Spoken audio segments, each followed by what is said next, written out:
It's time for Green Canyon High School Sports, a presentation of 100.9 Light FM and CashValleyDaily.com.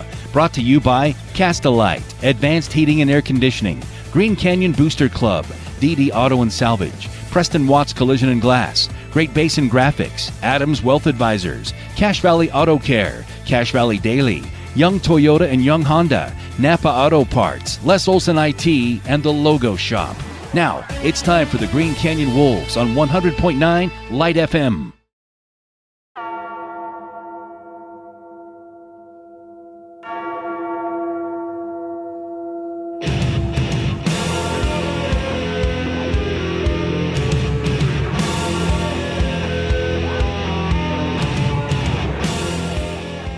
Welcome back, Wolfpack. It's playoff time, finally, here in North Logan. We're back once again for the second round of the UHSAA 4A State Playoffs. Stockton Jukes and Ryan Lawrenson with you on 100.9 Light FM and CashValleyDaily.com, the home of all Region 11 sports. The latest news about what's going on in your community is found on Cache Valley Daily, including photo galleries and replays of local sports. Very excited to be here and see what Coach Towie Lee has up his sleeves today against these Uintah Utes, Ryan. Yeah, Uinta's a strong team. They only landed 5th in their region, though, out of 7. They have teams like Provo and some others down there. Some long drives back and forth between Provo and Vernal there. But, man, you can't beat playoff football. You can't beat football in Cache Valley. But, boy, I've got a soft spot in my heart for Eastern Utah, man. My brother-in-law's out there. He's a Utah Highway Patrolman. Stay safe tonight, Jared. Appreciate you. But honestly, could you ask for a better backdrop for playoff football than North Logan, just looking up onto Hyde Park in the east there? Gosh, it's going to be a good night for football, Stockton. I'm excited to be back. I've said before, and I'll say it again, I think that Green Canyon is one of the prettiest sites for high school football in the country. Not just in Utah, but in the country. It's so awesome, and coming out from the East Coast, seeing the mountains, oh my goodness, there's nothing like it. It's so great. Tonight's broadcast brought to you by Adams Wealth Advisors. If you're streaming along with us on YouTube or on CashValleyDaily.com, you can expect specific guidance from advisors who adhere to principles of honesty, professionalism, and integrity. Visit them at AdamsWealthAdvisors.com. Now, Ryan, as we look towards today's matchup, Green Canyon's offense definitely been on a different level than they were last season, and they've scored more points. They've helped that defense out a little bit, but what are you looking at today for the key to the game for Green Canyon? So, big thing first is that Uinta didn't have a week of rest like Green Canyon did. They put the hurt on to Mountain View last week. Don't get me wrong. They won that game 45-14 up there in Vernal. But Green Canyon, when they're coming off of the week of rest, maybe Sants against that game for Ridgeline, boy, this is going to be a tough team to play against. Just 2 weeks ago alone, Peyton Wilson, the quarterback, had 20 carries for 193 yards and 170 yards in the air for 3 touchdowns, and his longest was 26. That guy's got an arm. His best guy on the receiving side, Hayden Schramm, that's going to be some weapons that Uinta's going to have to shut down quick and early, and it looks like Uinta's going to have a chance to attack first as Green Canyon's lining up for the kickoff here. Yep, Green Canyon going to kick the ball away as we reset that scoreboard, and we are ready for action. 48 minutes of high school football coming to you here on 100.9 Light FM and on CashValleyDaily.com. Stockton Jukes, Ryan Lawrenson, here with you all season. We're ready to rock once again.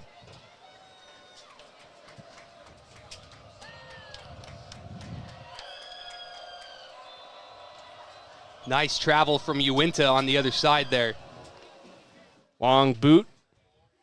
Caught on the 1. This is going to be returnable for the Utes. They move to the near side of the field, trying to sweep this around the edge of the recovery team for Green Canyon. Great coverage at the 25. It'll be a 75-yard field for the Utes, basically just a bit better than a touchback there, an NFL touchback, right? Call that a 24, 23-yard return there for the kicker from Uinta. Don't have his name right in front of me, but boy, that was a heads-up run. He had 25 yards as we move right to left across your radio dial and the screen, but he probably had a good another 10, 15, 20 yards laterally. That obviously won't get counted, but boy, Uinta's looking to start out strong, and they've made a statement just with that first one. Here we go, Utes, first drive of the game. Handoff up the middle. They're going to run this around the right side, a nice outside zone call, and a pickup of about 4.5. They'll call it 5 on first down. Ball's up to the 30-yard line. Time for your uniform check, brought to you by the Logo Shop. They really can put your logo on just about anything. Businesses, teams, booster clubs, school organizations trust the Logo Shop. Quick bubble screen off to the right side. Oh, he breaks past everyone. Here go the Utes down the sideline. Pabst in pursuit knocks him out across the 40 on the Green Canyon side of the field. Huge play from scrimmage there for the Utes as they wear their all whites with the silver helmets, and Green Canyon in the all blacks this evening. Quick 1st and 10 now. Tempo from the Utes as they throw this again on that same screenplay out to the right side. Better coverage this time for the Wolves. They'll knock him out 3 yards from the line. 2nd and 7 at the 37. Huge gain there for Uintah. I'm having to catch my breath. I made the long drive up from Salt Lake and was running to get to this press box. Stockton still catching my breath a little bit. But, man, Uintah's on the march here. That early kickoff not great for the working man, Ryan. Quick over the middle. They get the first down through the air up to the 27, maybe the 28. Clock will stop as the chains will move, but, man, the Utes are driving early.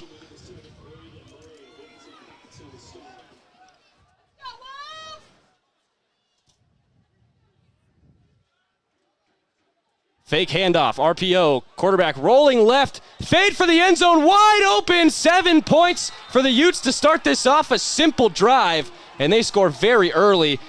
Reception by Kayston Ussery, and it is 6-0 pending the PAT.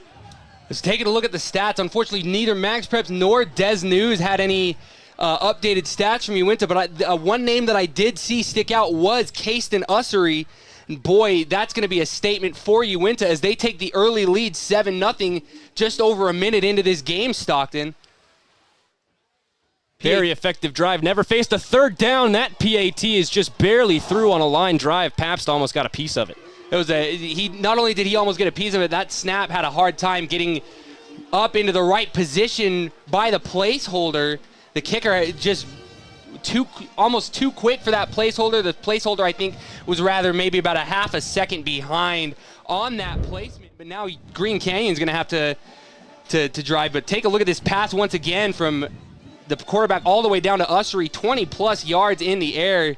Make it 30. JD pick up the senior quarterback at 5'11". 6'11" would be a little insane for football, Ryan. Oh my gosh.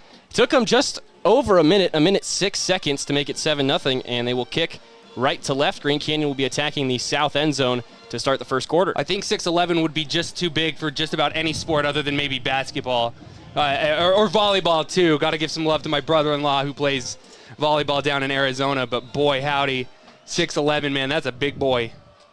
Kickoff is chunked. This one's going to fall at the 25. Quick return to the left side for Eli Wheatley, spinning around the 35 across the 40, down at the 43.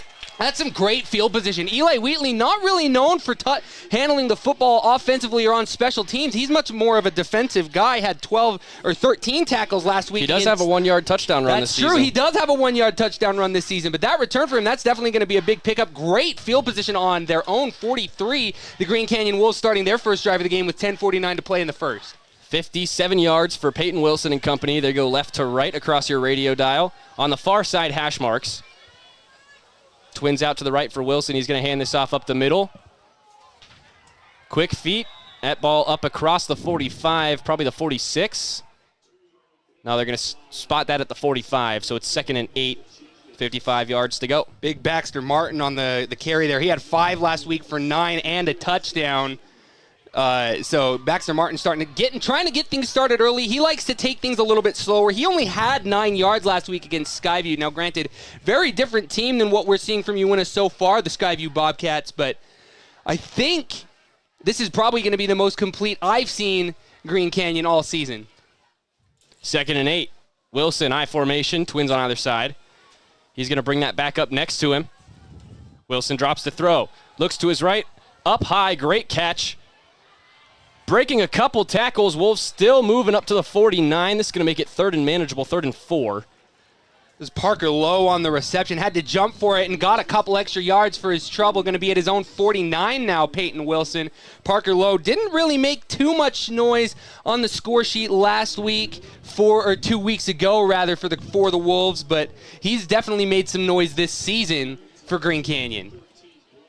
The receiving core for the Green Canyon Wolves is definitely going to be a big question mark for Uintah defensively tonight. And so far, I mean, they're handling the mid-range pretty well, but I'm looking forward to seeing how Uintah can handle when Peyton throws it up into the air, goes for 20, 30, 40 yards.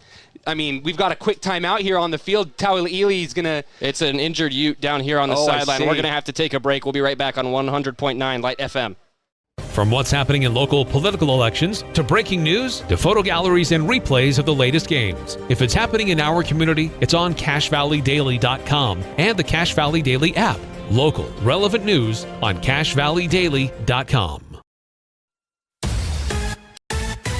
Preston Watts Collision and Glass has been your #1 resource for collision repair and auto glass. We specialize in windshield repairs. Competitive prices, call Preston Watts Collision and Glass at 563-3215. We do it right. They really can put your logo on just about anything. That's what they do at the Logo Shop. Businesses, teams, booster clubs, school organizations, call the Logo Shop and have them show you the possibility. Injured player for the Utes gets off the field under his own power. Good to see. Wilson back on the quarterback draw. Punches it up the middle for a first down across the 45 to the opposite 42. The injured Ute, Bronson Germer, able to get up and jogged a little bit off the field off of his own power. But Peyton Wilson, great run there, crossing midfield and bringing the Green Canyon Wolves into plus territory for the first time tonight. Great run there. I like these smaller plays that Green Canyon is going for. And I have a feeling that's exactly what was happening those last 3-4 weeks of the season where the Wolves went 3-1. Twins on either side for Wilson. He's got the back to his right. Running back number 37, Sam Selman today. Selman in the pass block. He goes left. Great move. Colby Knight gets across the 40 up to the 38, it looks like.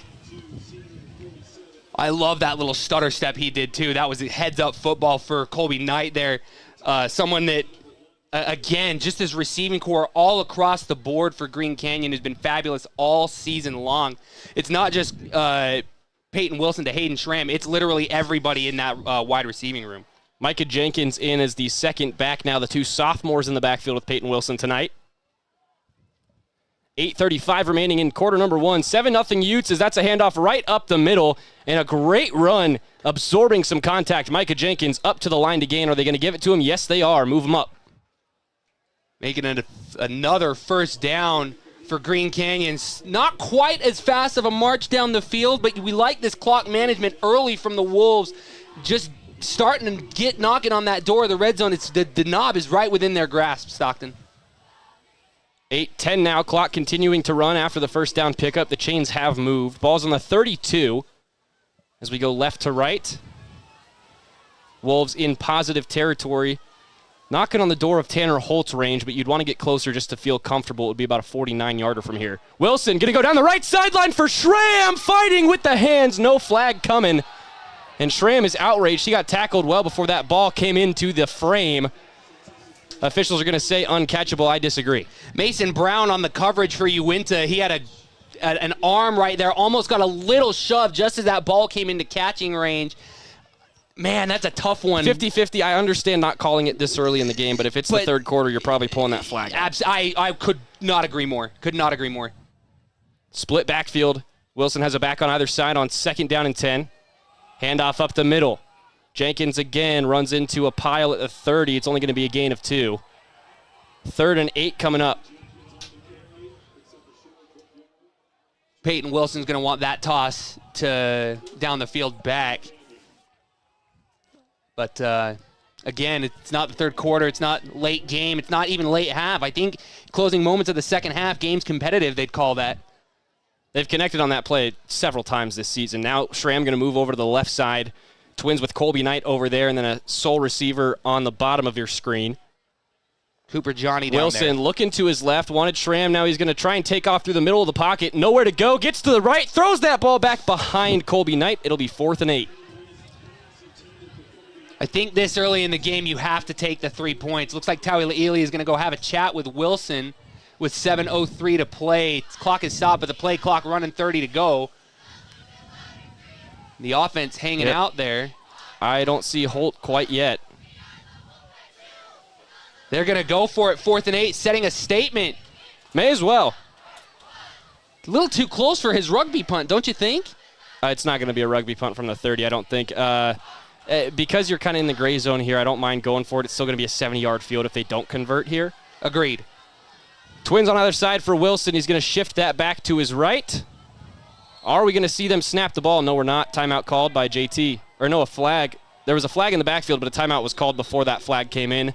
It was a delay of game flag, but the timeout comes in. It will be a field goal. I don't know, you might be trying to get him to jump there, but you never really got a snap count off. Yeah, I think they may have stayed in that little conversation circle just too long to get that play off the way that they wanted to, or to get that jump from the Utes. Very disciplined, that defense from Uinta. A lot of, not really any 9th or 10th graders, mostly an upperclassman showing. 7 minutes remaining in the first quarter. 4th and 8, and Tanner Holt is probably going to come out to kick this field goal from the 30. This is going to make it a 47-yarder.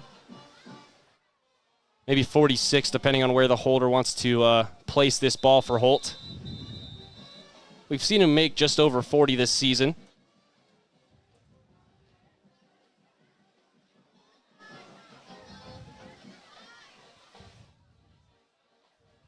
It's not going to be Holt. It is the offense. Here we go. Wilson is going to take a snap here.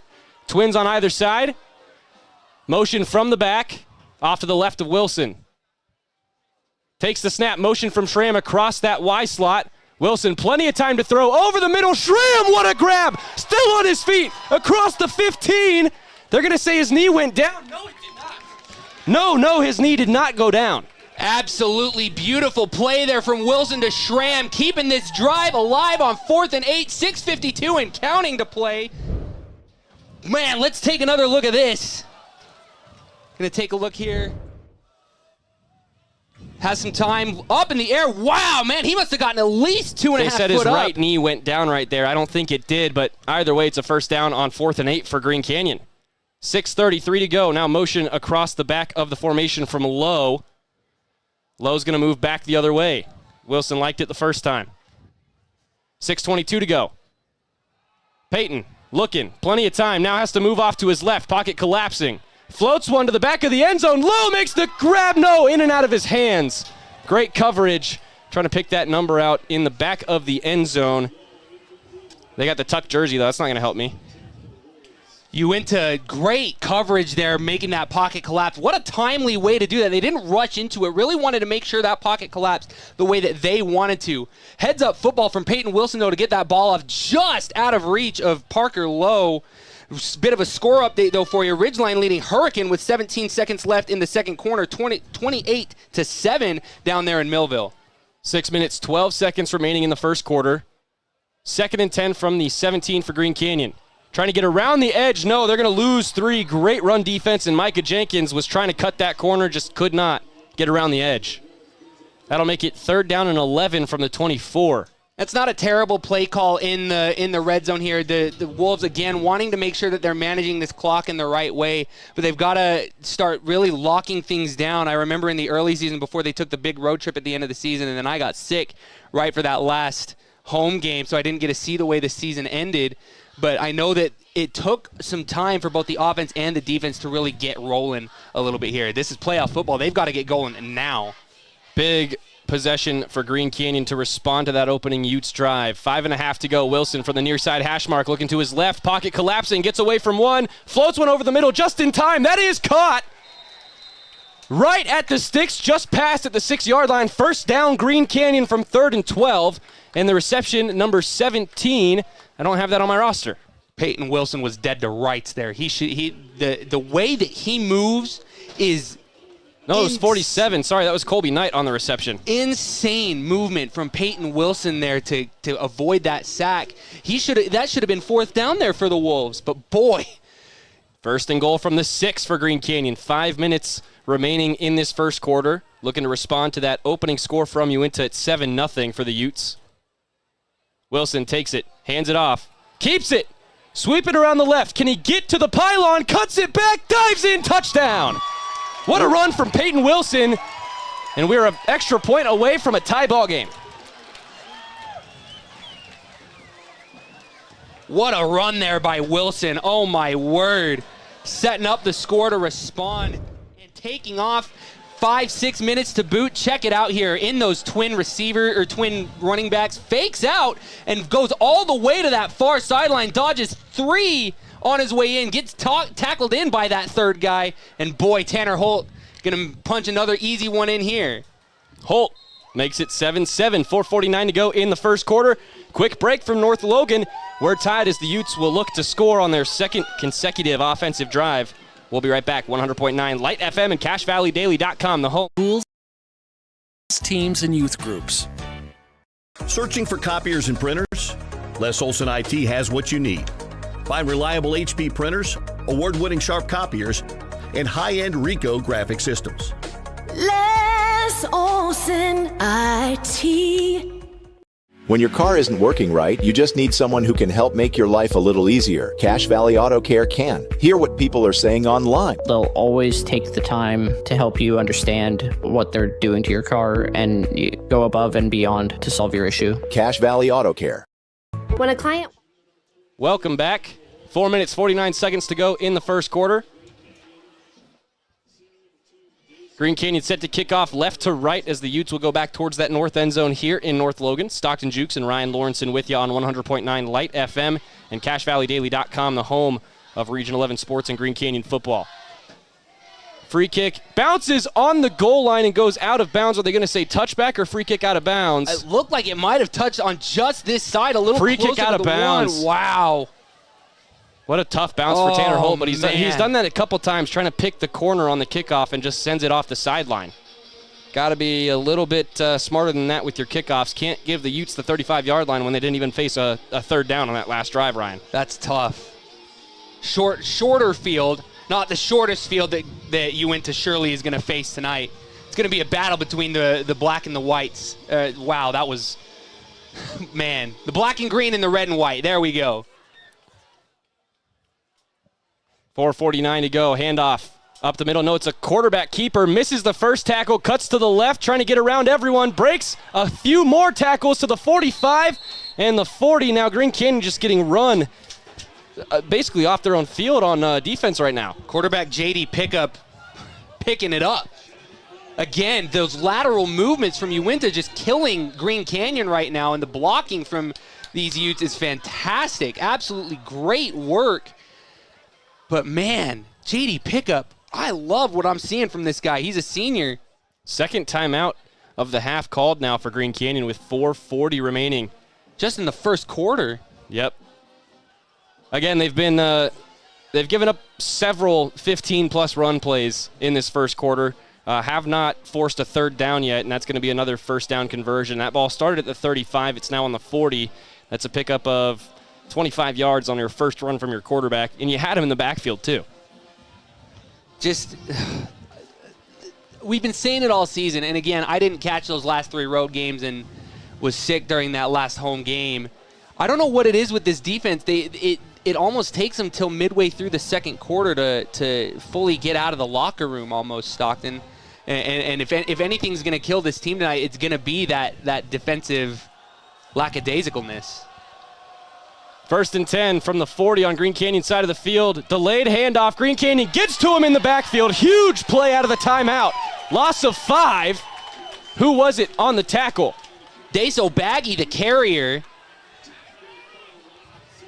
And boy, they had that in both of their hands for a solid 3-4 seconds by my count. Trying to pick out, I think that might have been Baxter Martin on the pursuit with some help from Green Canyon's number 4, Ben Wallace. 2nd and 15 now. Pickup, fakes the throw, hands off up the middle. Big hole opens up. It's a pickup of 5. They'll get that loss right back, but it's still 3rd and 10. 3rd and long. This is a long 10, even on the Green Canyon 40.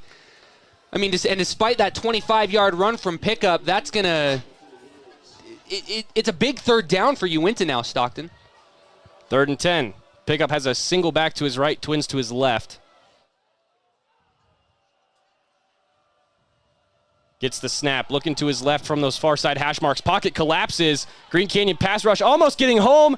They wrap him up just across the sticks, but he gets free and then steps out of bounds on the 32. That's going to be shy of the sticks. Call it the 31. Yeah, they'll give him the 31.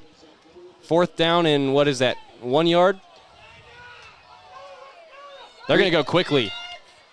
2 backs to the side of JD Pickup. This is going to be a direct snap. No, they were out of sync there. They sent him in motion. They get the first down on the screen. Not a whole lot more than that, but that is a pickup of 5. 1st and 10 inside the 30. JD Pickup's got a good head on his shoulders. And that's tough football they play out there in Duchesne County, Uintah County. It's a tough time out there. Another handoff up the middle with the fake throw, and that's a great run defense package from Green Canyon to stuff every single gap. 2nd and 10 coming up. And just to keep touching on that for the environment that they play in Vernal and over there in eastern Utah. You think it gets cold here. Boy, go spend a weekend in eastern Utah in the late fall, midwinter. It's a cold time. These guys are tough. Handoff around the left edge this time. Green Canyon gets to him behind the sticks. Legs keep moving. They'll get him a yard, but it's 3rd and 9. Good effort again from the ball carrier for the Utes. That's number 2, Daso Baggy.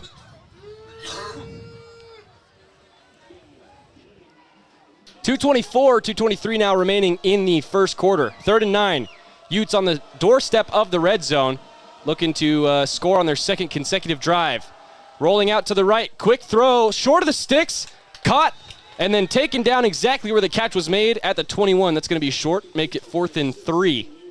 Our receiver, Landon Woods, is one of the only sophomores we see on this offense for Uintah. It's going to be another 4th down for the Utes here, and it looks like they are going to, in fact, go for it once again, trying to set their own tone here in North Logan tonight. They need 3.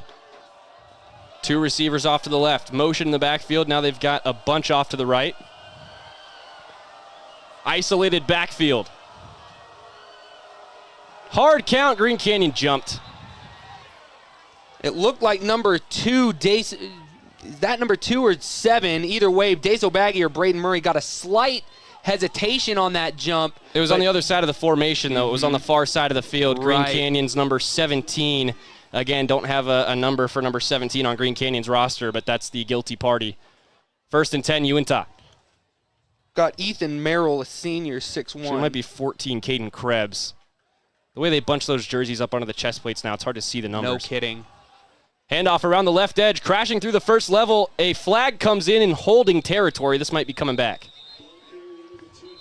And if it is, that's a massive holding in favor of Green Canyon. They're pointing into that secondary, so it might have been after that first level of contact. Still waiting for the call.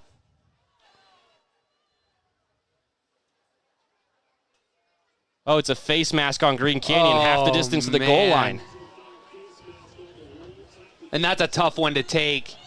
He must have had a real good look on that to be able to call that with how many people there were in traffic there. He had that flag out like literal snapshot, man. 1st and goal from the 4. Utes have 1:21 to take the lead back in the first quarter.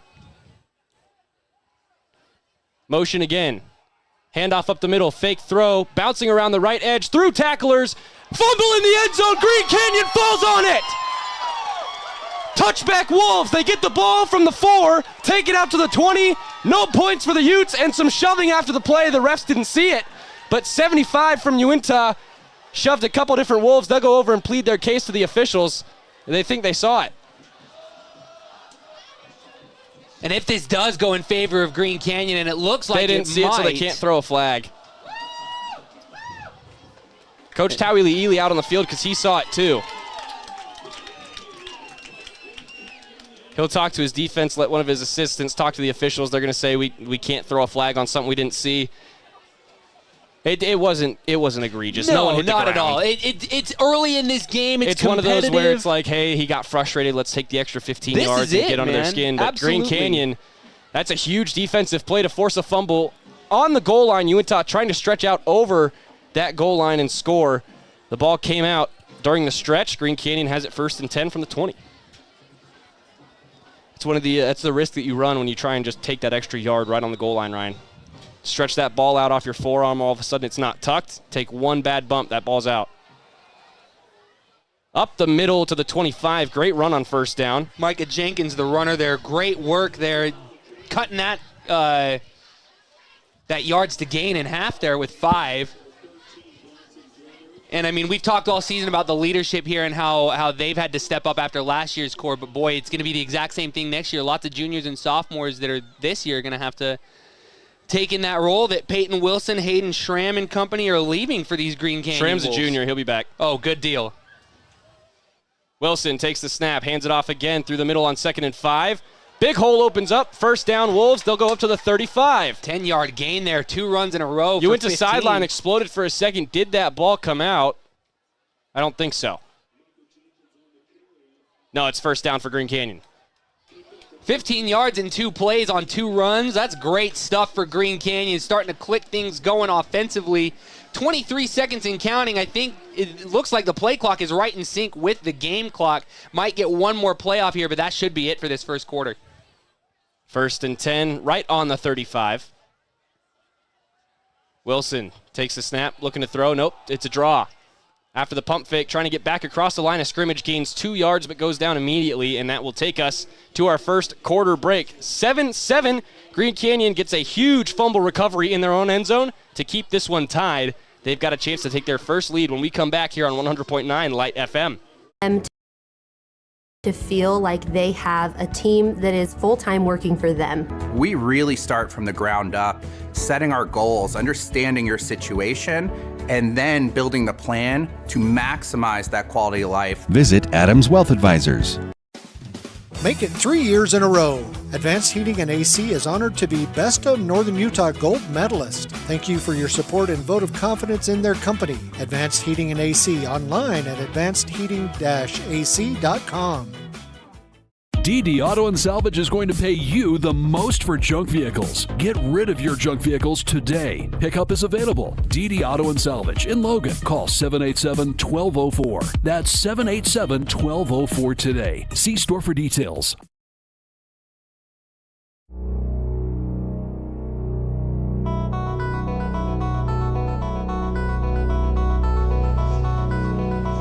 Welcome back to North Logan, Utah. 12 minutes down, 36 to go between the Uinta Utes and the Green Canyon Wolfpack. I'm Stockton Jukes, joined by Ryan Lawrenson up here in the booth at Wolfpack Stadium. 7-7 after one. Utes started off really strong, drove down the field on 2 consecutive drives, but then a fumble as they try and extend over the goal line. Green Canyon now on offense with a chance to take the lead, Ryan. And they're knocking on the door now. They're just about to cross midfield. They're at their own 40 or 38-yard line, excuse me. Green Canyon really starting to click now. This is probably the fastest I've seen the offense click all season. Shout out to the Green Canyon Junior Wolfpack that just ran off the field there. The first team from North Logan to win the Mini Bowl. Shout out to those boys. Those are memories that'll last a lifetime. Here we go. First snap of the second quarter. Wilson hands it off up the middle. They have been successfully running the ball early in this quarter, but that's only going to be a yard, make it 3rd and 7 from the 38. The offense starting to stall here just a little bit. I think Wilson's going to let it air out a little bit. Looks like Park City's been doing a little bit of the same at Park City. The Bears down 14-0 with just over 3 minutes remaining in the first quarter. Skyview down 7-0 against Mountain Crest as well. Skyview hosting that game up in Smithfield just north of here. That'll be an interesting one to keep an eye on. We're trying to locate updates for that Crimson Cliffs game as well, because I'm sure every single person watching this broadcast knows the winner's probably going to Crimson. Wilson looking to throw on 3rd and 7. Jumping around in the pocket. Great pass blocking here for Green Canyon. Now they collapse around the edge. Wilson has to take off. He had plenty of time to think about it. It's a first down. When you give Peyton Wilson about 15 seconds to consider all his options, he is going to find the sticks, Ryan. He's done it every single time this season. He lets that pocket collapse. It's almost natural for him as well. We talked earlier in the first quarter about how Uinta wants to let that collapse the way that they want it. Peyton does the exact same thing. It's almost like he was playing cat and mouse on that run there, and great run for Peyton Wilson to extend his season totals. The trenches have been phenomenal for Green Canyon. Oh my word! Especially offensively this season. That's an all-timer for Green Canyon for me this last play. 11:07 remaining now in the second quarter. Clock is stopped after Wilson ran out of bounds there on the scamper. Ball's on the 46, just shy of midfield, and a flag comes in for delay of game. No, a timeout called by JT. He's going to have to burn his final one of the half, and he is not happy with his offense right now. Yeah, and that's a tough one to take. You never want to take things like silly penalties like the delay of game, the false start, things like that. We talked about equipment a lot in the early season, but the delay of game, like you've got a big red clock right there on your end zone that you're heading toward. You got to keep your eye on that. You got to keep that mental clock counting. Peyton Wilson, like I understand it's a big game. You're wanting to go back to the state championship down at Rice-Eccles Stadium in a couple of weeks, but got to keep your head on your shoulders and keep that clock first and foremost at the front of your mind. You shouldn't even be thinking about Rice-Eccles right now if you're down on that field. Should not be a consideration. It's still 2 weeks away. You got to win tonight. You got to win next week. Green Canyon Football on 100.9 Light FM is brought to you by Cache Valley Daily and DD Auto and Salvage, Cache Valley's #1 place to get the most money for junk vehicles and scrap metal. Pickup is available. Call 435-787-1204. Also brought to you by Preston Watts Collision and Glass, trained technicians, latest equipment, and over 5 decades of experience to guarantee a perfect auto body repair. Wilson takes a snap on first down, looks to his left, quick screen out to Lowe. Lowe gets around the corner, but he is shoestring tackle, dives across the 50 out of bounds. Make it a 4-yard gain for Lowe there on first down. Going to make it 2nd and 6. And I'm continually blown away by the maturity of this Green Canyon team. They've blown my expectations way out of the water, even for a high school team. The way that they play, the way that they handle themselves on and off the field is just extraordinary. 2nd and 6. Wilson hands it off up the middle, bouncing off a couple. No holes opening up, and that is going to be a net 0 gain. Micah Jenkins finally stopped at the line of scrimmage. Hasn't been stopped yet tonight. 3rd and 6 coming up. They'll rotate backs here and bring in Sam Selman. Green Canyon has had to deal with their fair share of some injuries, especially in that offensive backfield, while you're seeing 2 sophomores swap in and out on running duties tonight.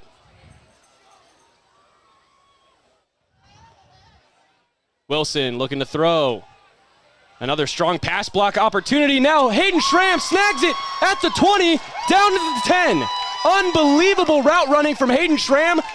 Gets separation at will, Ryan. Oh my gosh, there was at least 2 yards between him and the defender. He had to stop and turn around to make that catch and ultimately went down, got 5 more yards for his trouble. But let's take another look here. Peyton Wilson in the gun, trips to the right, has a second, doesn't even think about it, airs it all the way out, and boy, airmail. If there was a high school football equivalent of John Stockton to Karl Malone, that was it. I'm a big fan of that analogy. Peyton Wilson looking to his right, now cuts back to his left, through the middle of the pocket, throws at the line, touchdown! Excellent pocket management from Peyton Wilson, and the Wolves have the lead. And we saw some great clock management on that first drive for the Green Canyon Wolves, but man, this was quick. Their first drive of the second quarter, let's give it to them to the house. Take another look here as Peyton Wilson again in the shotgun, trips right, same formation. It's Selman, it looks like, out of the backfield. No, it was on the slant all the way across. Colby Knight. No, not Colby Knight. That's number 22, Eli Pensamiento. Another senior. Haven't seen a whole lot of him offensively this year, but boy. Another one for Holt. He was perfect 2 weeks ago against Skyview. That was above the top of the uprights, too. I mean, Tanner Holt has unlimited range. I think you could probably let him kick it from the 40. Man. Give him a 57-yarder. Why not? Why not? Why not? Add to his resume. Get this guy a scholarship to some college somewhere. He deserves it. 9 minutes, 29 seconds remaining in the second quarter. Green Canyon leads by a touchdown, 14-7, after Wilson finds Pensamiento in the back left corner of the end zone on a perfect fade. Running that slant route to perfection, and then, man, what a dime from Peyton Wilson. He's found that back corner several times this season. Score update from up in Smithfield. The Mustangs have a 14-0 lead against the Skyview Bobcats. Definitely making a case for how a lot of people feel about their RPI ranking at the end of the regular season, where they ended up ranked underneath Skyview and Green Canyon, despite wins against both in the regular season, Ryan. And I mean, technically Mountain Crest had that tiebreaker against Green Canyon.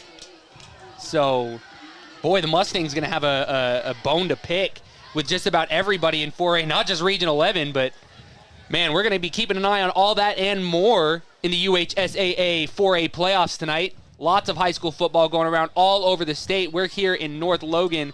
Beautiful view once again. Friday Night Lights. It's getting dark early. Touchback Tanner strikes again. It's going to be 1st and 10 from the 24, Uinta. Touchback Tanner. I love it. Bunch off to the right. They'll go that way. Quick blocking for that bubble screen. That play has yielded a lot of yards from scrimmage tonight, and they'll get another 8. Pabst holding that block a little long. The official saying, hey, let him go. 9:20 left in the second quarter. They're going to call it first down. What a great bubble screen that was for Uinta. So they do get 10 right at the 30-yard line. 1st and 10. Near side hash marks as they move left to right.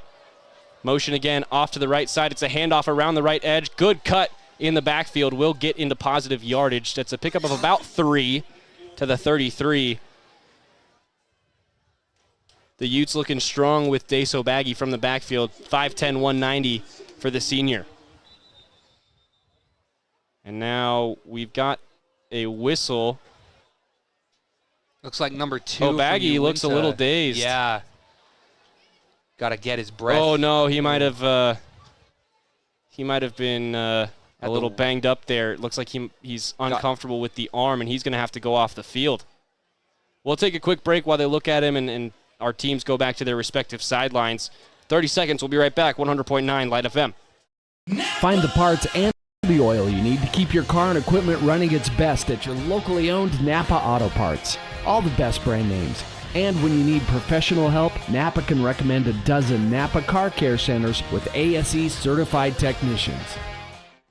In a world of ordinary flooring options, there's only one that's truly indestructible. Castelite, the ultimate destination for strength, durability, and timeless beauty. With tile, brick, and paver displays. Witness their indestructible products online at Castelite.com. Great Basin Graphics has quality screen printing, detailed embroidery, and award-winning graphic designers. The right look, the right design, the perfect fit. Get noticed with GBG. Get your order in today for spring products. Google Great Basin Graphics for screen printing and embroidery. 966 West 400 North in Logan. Welcome back to North Logan. Back underway as we will get our secondary halfback for the Utes on the field. They are going to have that dual back to the right look. Motion coming to the right almost positively. There it is. Handoff up the middle. Good cut up to the 35. Not much there. It's a gain of 2. Makes it 3rd and 5. I like that RPO for Uinta, though, where they have that bubble option, because if that gap doesn't open up in the middle, they throw that off to the side. Green Canyon's been a little vulnerable down both sidelines tonight. They're getting a lot of help from that offensive line as well. 3rd and 5. It's a pitch off to the left side. Great blocking, but Green Canyon gets through it. Right at the line of scrimmage, forced out of bounds 2 yards to the positive, and a flag comes in. Not sure who that's going to be on, but someone went flying off the sideline. We'll see who's guilty. By the way, it was Obagi back on the field on that play, so he's okay. Great to see that, of course. Hopefully he's not playing through some injury, because the pain that these guys go through just on a daily basis, let alone in the game. Let's see what the penalty is. It's a personal foul on Green Canyon. Must have been a late hit, and Bryson Pabst is going to get sent off the field. I'm a little confused by that one, but there was some late contact. Someone did go flying over there. So that is going against Green Canyon. Up across midfield to the 47. 1st and 10 now for the Utes again. Bunch off to the right, looking for some blocking on a potential screen. It's a handoff around the right edge instead. Bounces off the tacklers. Lots of speed. Oh, tried to throw. Spikes it right at the feet of Green Canyon's secondary. Clock will continue to run.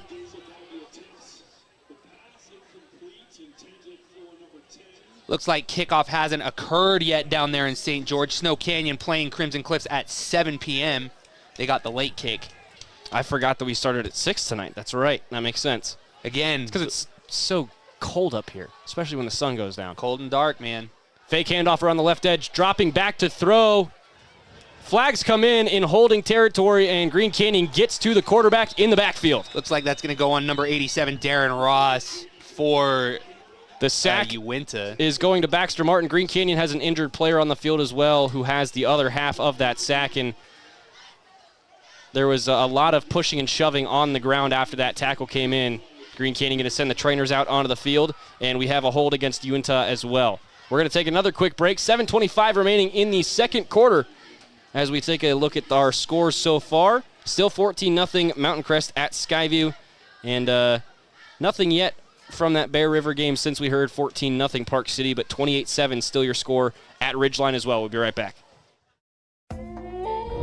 Green Canyon High School would like to say thanks to all their Alpha sponsors for supporting Green Canyon sports this year. For a list of sponsors and other athletic information, visit greencanyonhighschoolathletics.org. From what's happening in local political elections, to breaking news, to photo galleries and replays of the latest games. If it's happening in our community, it's on CashValleyDaily.com and the Cache Valley Daily app. Local, relevant news on CashValleyDaily.com. Preston Watts Collision and Glass has been your #1 resource for collision repair and auto glass. We specialize in windshield repairs. Competitive prices, call Preston Watts Collision and Glass at 563-3215. We do it right. Welcome back to North Logan. 7 minutes, 25 seconds remaining in the first half. Green Canyon with a 14-7 lead, and they've forced the Utes back to a 2nd and 20 from the 43 after a holding call. They did get a sack on that play, but they'll take the yardage from the penalty instead. Again, Darren Ross, the offender there on that hold for Uinta. Empty backfield for the Utes. Pickup. Gets the sweep, keeps it himself. Great read and a fantastic pull. He is going to crash his way back to the original line of scrimmage. Maybe a yard shy at the 48. That'll make it 3rd and 11. Definitely much more manageable than 3rd and 20, but still a good amount of yardage between those sticks, Ryan. Man, I'm telling you, I've got whatever it is that's going around. I'm going to need some Dayquil here pretty quick. It's cold, it's dry, it happens. 4 receivers to the right now for pickup. And there is going to be a flag in here. Timeout called by the Utes. No flag. It would have been a delay of game. I think that's why Green Canyon jumped a little bit. Utes use their first of the half. They'll have 2 remaining with 6:34 to go in the second quarter. Ryan, what's your big difference between these two teams so far? I really like what I'm seeing from Uinta. The reads by J.D. Pickup just on that last run alone. He's waiting until the last possible moment. Green Canyon doing a great job handling him after that first scoring drive. But, again, it's going to be an uphill battle for both teams tonight. I really like what I'm seeing. This is playoff football at its best. Lone receiver down to the right now for pickup. He's going to have a back to his right. 2 receivers up top of your screen on the left side of the formation. 3rd and 11. Pickup takes the snap. Back to the 45 on the drop. Green Canyon crashes in. Pickup takes off around the left edge.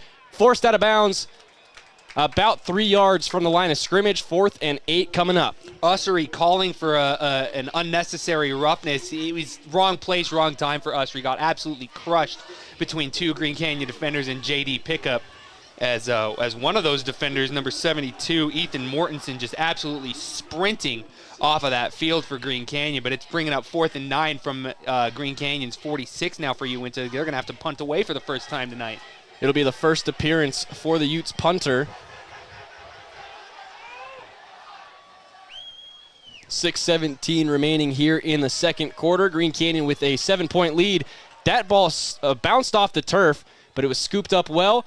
Pap's calling for the fair catch at the 11-yard line. He'll take that in, and we'll have 6 minutes and 12 seconds left in the half for Green Canyon to add on to their lead.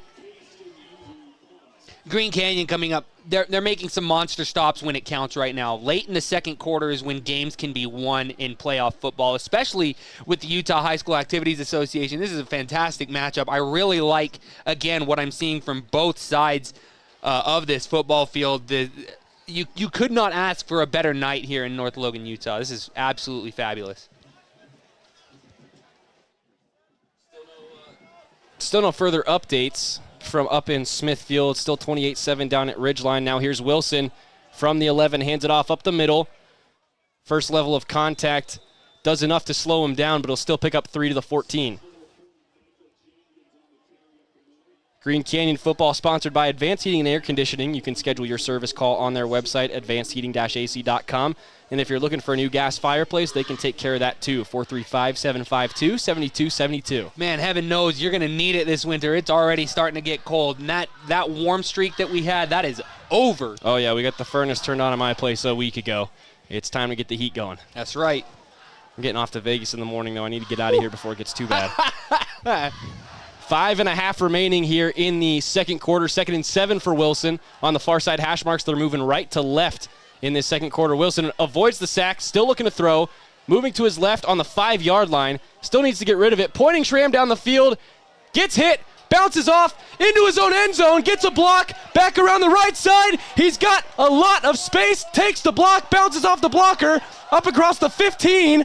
Stretches to the 17-yard line. And after all that, it's a gain of 3. Is this NCAA that we're watching, or the NCAA EA college sports or college football video game? Peyton Wilson just ran about 125 yards to pick up 3 yards. I can't tell you how many times I've done that in my life on that game, man. That was incredible stuff from Peyton Wilson, avoiding the tackles there, but great coverage there. All credit to the Uinta defense to cover those receivers. They knew exactly. Great blocking from Green Canyon, too. Oh, my gosh. What a great play of football that was. 20-plus seconds off that clock. 3rd and 4 now with 4.5 remaining in the second quarter. They're going to war out there tonight.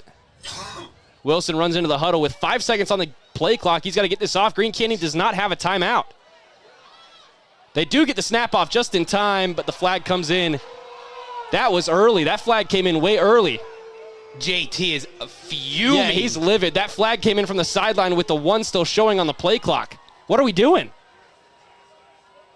You can't anticipate delay a game. You got to let the clock hit 0. And that clock has to be it's got to be a true 0. That's tough for Green Canyon. Oh, my word. That's going to take him back 5 yards. 3rd and 4 turns into 3rd and 9, so at least it's not a 10-yarder, but still.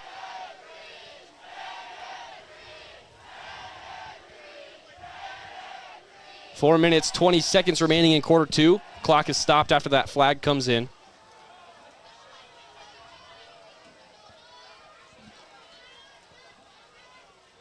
Wilson takes the snap. He's going to have to throw here. Up the middle, over to the right side. It's knocked away. That's really good coverage. Excellent coverage there by number 9, Hunter Funk. Boy. What Probably going to see a punt here. Yep, there goes Tanner Holt. Big time stop for Uinta. They have 2 timeouts and 4 minutes to work with if they want to level this up before halftime. Definitely got gifted that 5 yards, the Utes did, but incomplete pass wouldn't have mattered either way. Exactly. They didn't pick up anything. Exactly. 4:09 to play. Holt going to punt out from his own end zone now. He'll take this about 2 steps into the end zone. Strong block coming in for Green Canyon. The Utes are not going to rush. And Holt gets this off. It'll bounce right at the 45 and then go in Green Canyon's direction. That was really good from Tanner Holt. We've got a near butt fumble there as the ball rolls out at the 47, but it'll be 1st and 10. Contact there between 2 kick teamers from Green Canyon. Boy, what a disaster that would have been. Shades of, I just lost his name. We all know who it is, but yeah, Jets quarterback. Now that you're asking me to say his name, I can't remember. Number 6, we all know. And he's infamous for running into his own. Sanchez. Yeah, thank you, Sanchez. I was actually a Jets fan way back when I was like 5. I'm sorry for your loss. I didn't know anything about football, and I lived in New York, so I recovered. We're fine. Green Canyon football brought to you by the Green Canyon Booster Club, who supports sports throughout the year, and they'd like to say thanks to all those local businesses and individuals who support Green Canyon and their students. Skyview finally on the board, got 14-6, 1 minute till the half. 1st and 10, 53-yard field in front of them.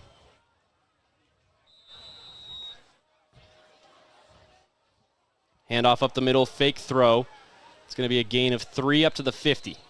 They'll give him the 51 as he falls forward on the tackle. Good pickup of 4 on 1st down. The clock still counting.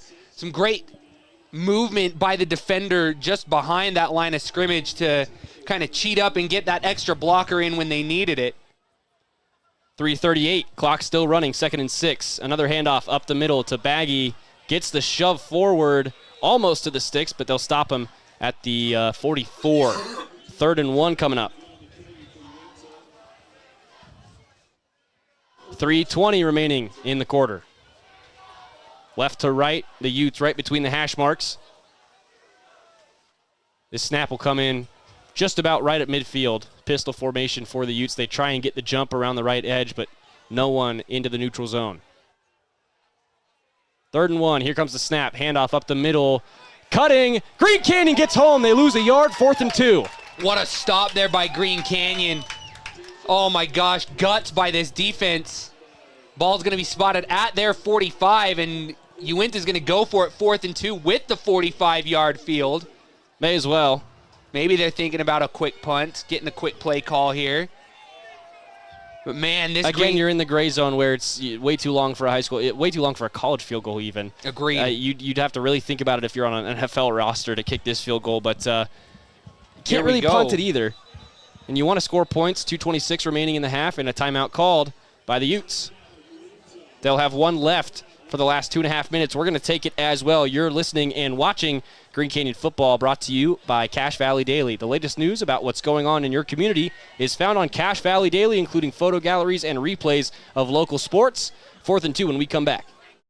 They really can put your logo on just about anything. That's what they do at the Logo Shop. Businesses, teams, booster clubs, school organizations, call the Logo Shop and have them show you the possibilities. The Logo Shop, committed to schools, teams, and youth groups. Searching for copiers and printers? Les Olson IT has what you need. Find reliable HP printers, award-winning sharp copiers, and high-end Ricoh graphic systems. Les Olson IT. 4th and 3 coming up. Now 4th and 2. Ball is marked at the 45-yard line on the Green Canyon side of the field. 2:25 remaining in half number 1. The Utes trail by a touchdown. They want to keep this drive going to end the half. And that's not going to work. Oh, it is. Whoa, my goodness, what a play. Everyone in the stands, the two of us, everyone fooled. What a keeper. JD Pickup. I've never been fooled that bad by a keeper before. My dude, JD Pickup. Oh. That's what happens when you hold that ball in there for so long. You sneak it out and no one notices. I thought for sure Daso Baggy had that, and so did all of the Green Canyon defense. First down, Uinta. Baggy pulls it. Pickup looking to throw down the middle. He's got a receiver. It's caught at the 6. The Utes into the red zone. 1st and goal with 2:02 to go. And I can't tell if that's Kasten Ussery or Jacob Workman, but either way, take a bow, sir. You had triple coverage right there. Dropping a dime, JD Pickup right there. Clock continues to run, now under 2 to go. Pickup looking left, trying to find the corner. Caught, controlled, touchdown. 14-13, extra point coming. Just like that, it's a tie game, 1:53 to play in the half.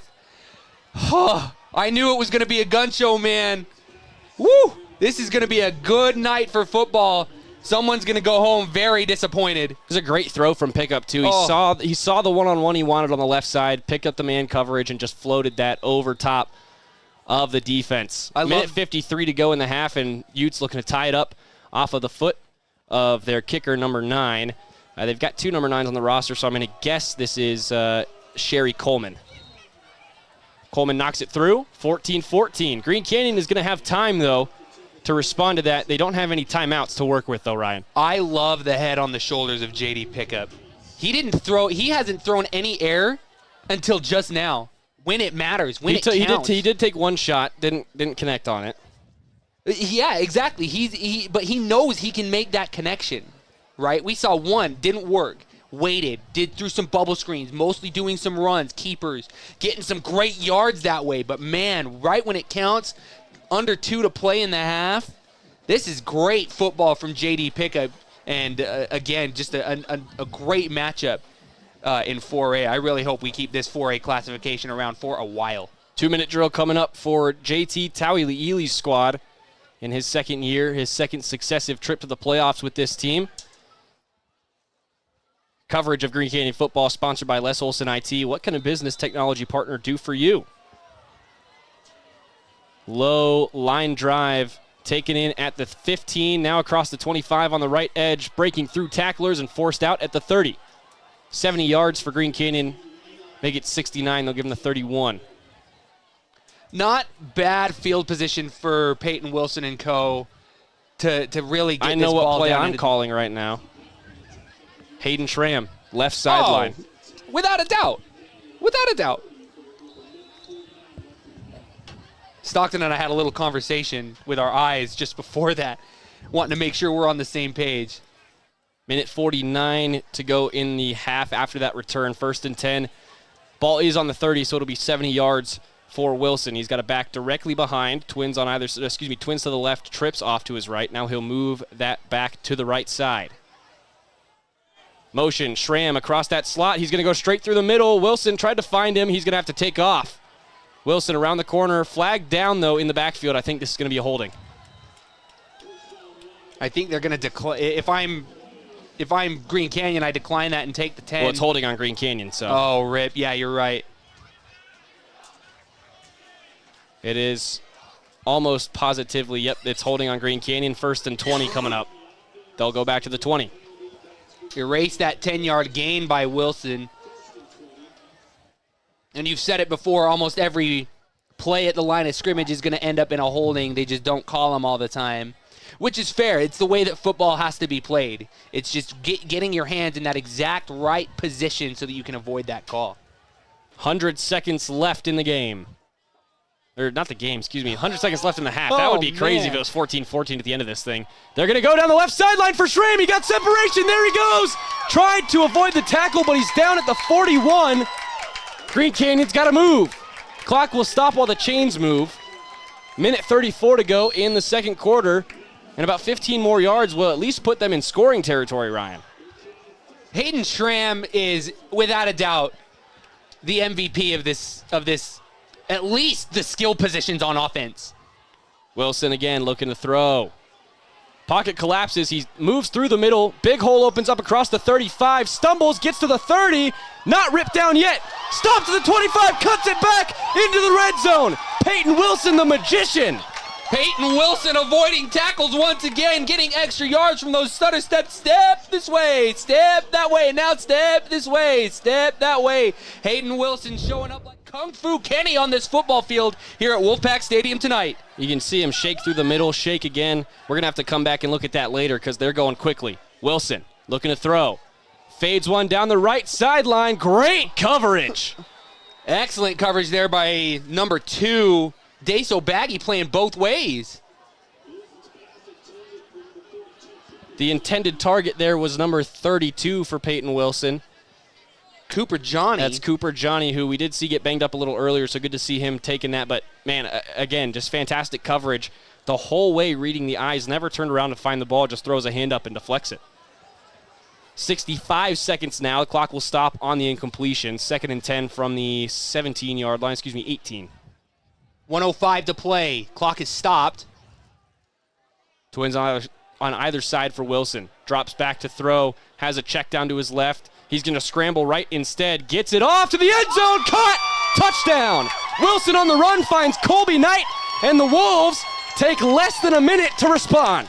56 seconds to play in this quarter. Oh, the adversity that this team has played through this year as we take another look at this touchdown here. Wilson looking for it, takes a bit of a run, throws it. Oh, what a gorgeous catch. 2 hands up, tucked it right into the chest. Boy, Tanner Holt going to have another business here from the 10.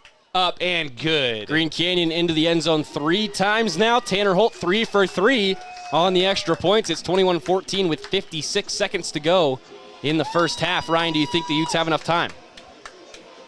The way that first drive went, 56 seconds is plenty of time. We could go to this locker room tied. It could be 21-20. I don't want to say the other option. I'm not going to put that out there into the universe. But man, this is one heck of a gun show between J.D. Pickup and Peyton Wilson. Great receivers on both sides of the football. Great defenders on both sides of the football. This is an excellent game. I'm sad I missed the regular season finale 2 weeks ago.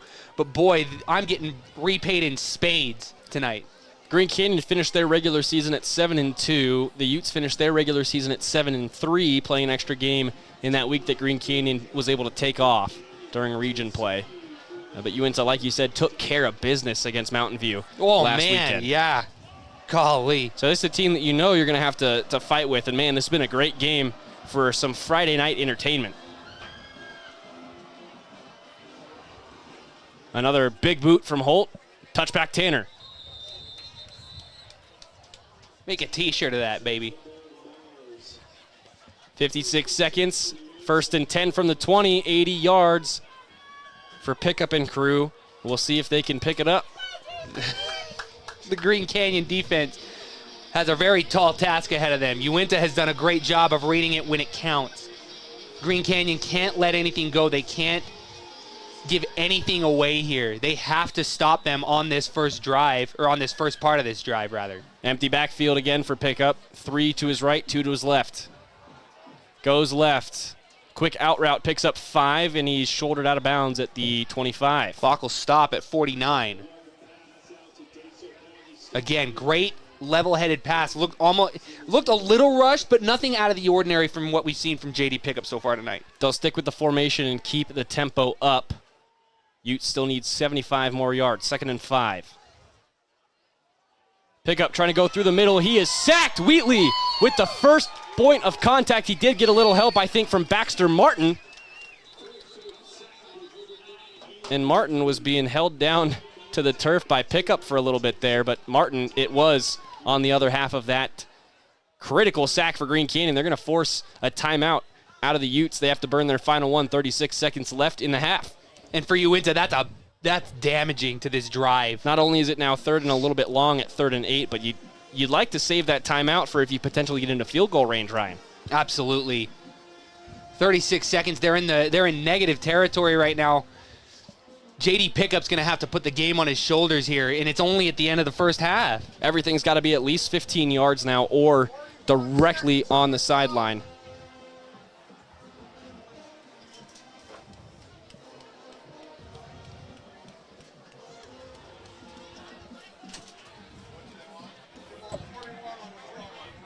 Clock correction coming in. The timeout, I guess, came in at the end of the play, so they'll add 5 seconds, make it 41 remaining in the first half. Same formation again. 3 right, 2 left for Pickup. Takes the snap, looking to throw off to his left. Now has to scramble right. Green Canyon with Eli Wheatley in hot pursuit and out of bounds at the 23. It's only a pickup of 1. 6 seconds chunked away. 35 seconds to play in the quarter. 4th and 8 from their own 22 now. This is going to be a tall task for the Uinta Utes. They have to go for it here. And if they don't convert, there's still time for Green Canyon to score again because you're already in position. Now a flag is coming in. Looks like they're in the middle of a substitution for Uintah as they were sending the punt team out. What's the flag going to be? My worst fear is that Green Canyon said something. I really hope that's not the case. I mean, that's about the only thing I can think of with how dead of a ball it is right now.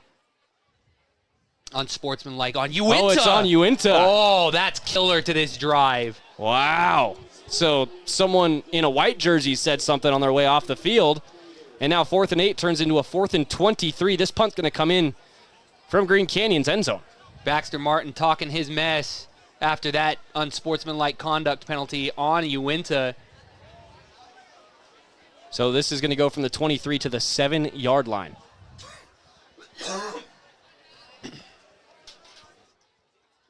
Oh, no, it's half the distance because they're inside the 30. Right. That's right, Yep. that's right.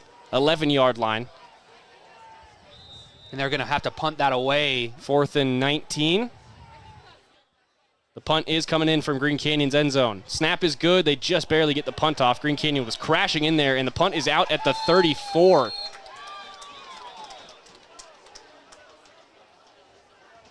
And there's 31 seconds on the clock. That is more than enough time for Peyton Wilson. So they're going to say the football actually crossed out at the 30. That would be at maximum a 47-yard field goal for Tanner Holt, which is it's pushing it. but you may as well. I think he could do it. He's been drilling the ball to the north tonight. I think he's getting a little push from the wind. I can't really see. The flag is sitting still, so.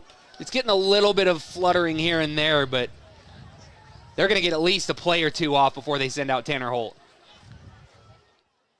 31 seconds remaining for Peyton Wilson to double his lead. Looks to his left. Quick throw on the out route. Trying to cut that back up. Parker Lowe across the 20. Had a block. Forced out at the 11-yard line. No, they're going to give him the 13. 12? The 12.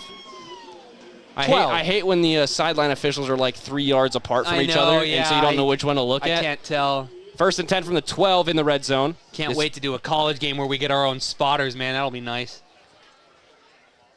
This red zone trip brought to you by Great Basin Graphics, custom t-shirts, detailed embroidery, and graphic designs that will get your business noticed. Green Canyon looking for the touchdown. Wilson looking to throw, has to scramble right.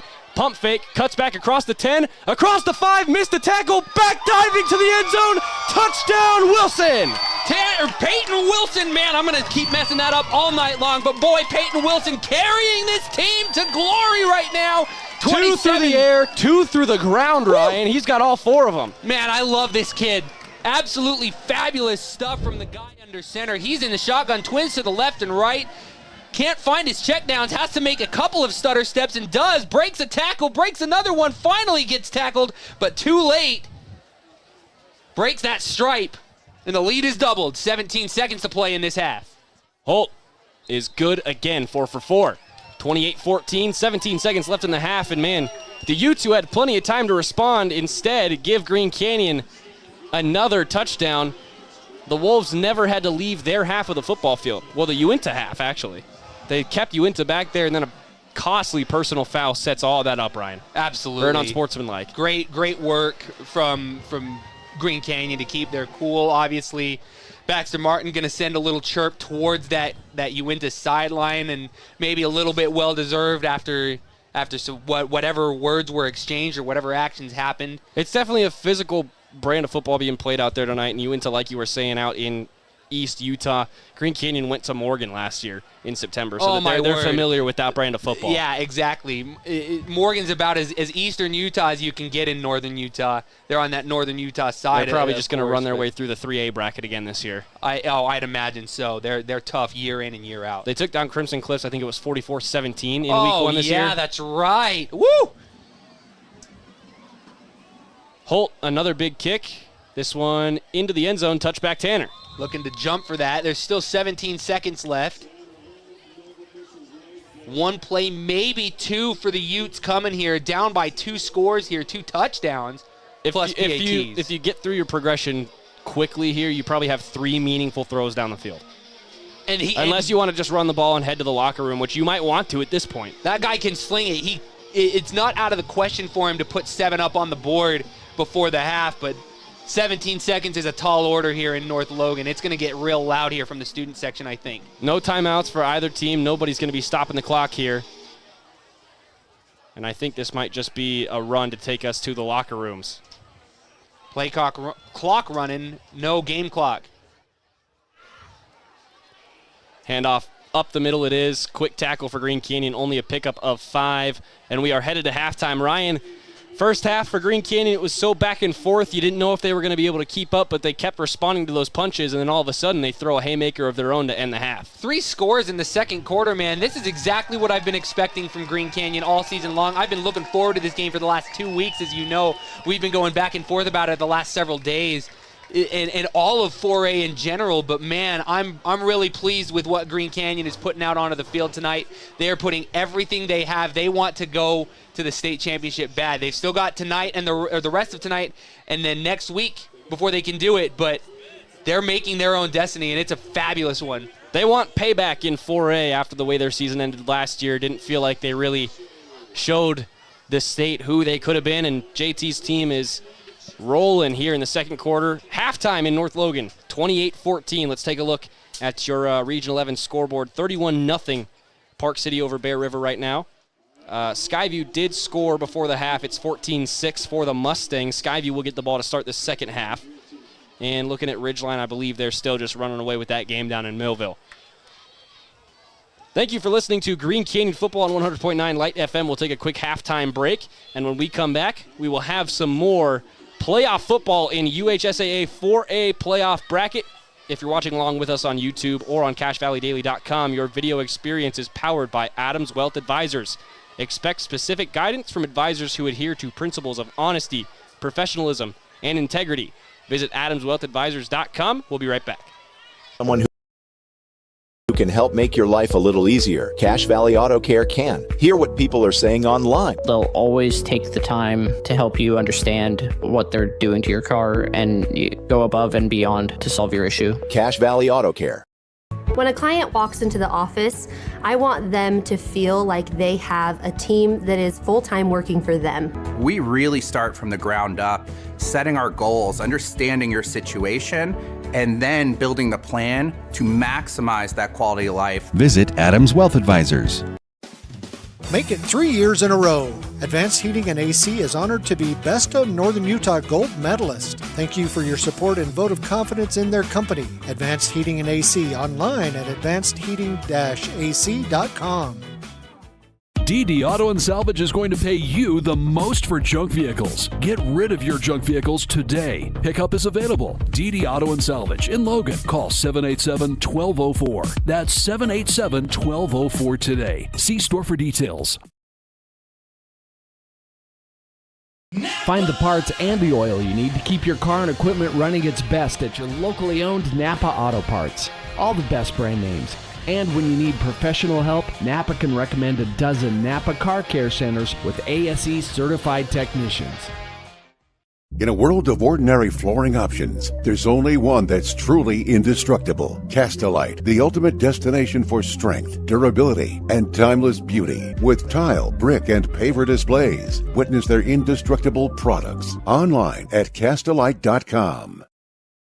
Great Basin Graphics has quality screen printing, detailed embroidery, and award-winning graphic designers. The right look, the right design, the perfect fit. Get noticed with GBG. Get your order in today for spring products. Google Great Basin Graphics for screen printing and embroidery. 966 West 400 North in Logan.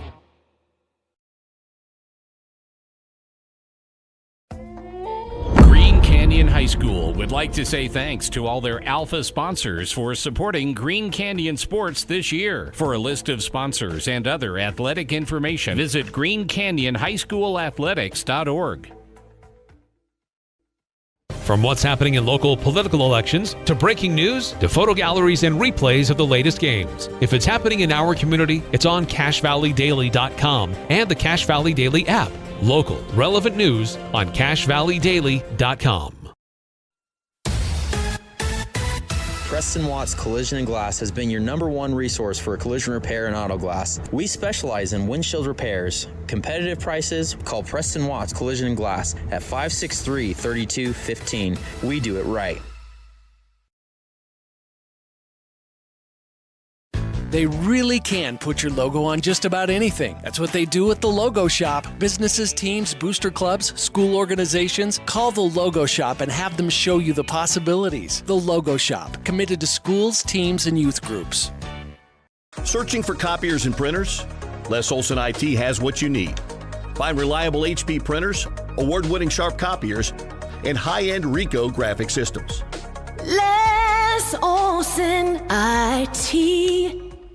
When your car isn't working right, you just need someone who can help make your life a little easier. Cache Valley Auto Care can. Hear what people are saying online. They'll always take the time to help you understand what they're doing to your car and go above and beyond to solve your issue. Cache Valley Auto Care. When a client walks into the office, I want them to feel like they have a team that is full-time working for them. We really start from the ground up, setting our goals, understanding your situation, and then building the plan to maximize that quality of life. Visit Adams Wealth Advisors. Make it 3 years in a row. Advanced Heating and AC is honored to be Best of Northern Utah Gold Medalist. Thank you for your support and vote of confidence in their company. Advanced Heating and AC online at advancedheating-ac.com. DD Auto and Salvage is going to pay you the most for junk vehicles. Get rid of your junk vehicles today. Pickup is available. DD Auto and Salvage in Logan. Call 787-1204. That's 787-1204 today. See store for details. Find the parts and the oil you need to keep your car and equipment running its best at your locally owned Napa Auto Parts. All the best brand names. And when you need professional help, Napa can recommend a dozen Napa Car Care Centers with ASE certified technicians. In a world of ordinary flooring options, there's only one that's truly indestructible. Castelite, the ultimate destination for strength, durability, and timeless beauty. With tile, brick, and paver displays, witness their indestructible products online at Castelite.com. Great Basin Graphics has quality screen printing, detailed embroidery, and award-winning graphic designers. The right look, the right design, the perfect fit. Get noticed with GBG. Get your order in today for spring products. Google Great Basin Graphics for screen printing and embroidery. 966 West 400 North in Logan.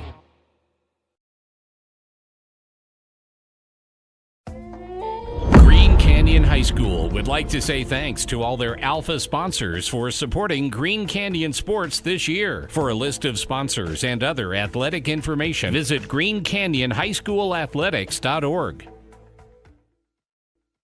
From what's happening in local political elections, to breaking news, to photo galleries and replays of the latest games. If it's happening in our community, it's on CashValleyDaily.com and the Cache Valley Daily app.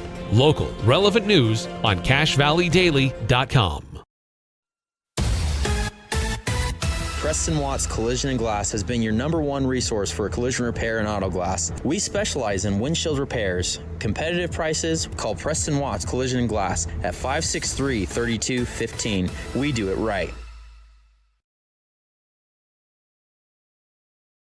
They really can put your logo on just about anything. That's what they do at the Logo Shop. Businesses, teams, booster clubs, school organizations, call the Logo Shop and have them show you the possibilities. The Logo Shop, committed to schools, teams, and youth groups. Searching for copiers and printers? Les Olson IT has what you need. Find reliable HP printers, award-winning sharp copiers, and high-end Ricoh graphic systems. Les Olson IT.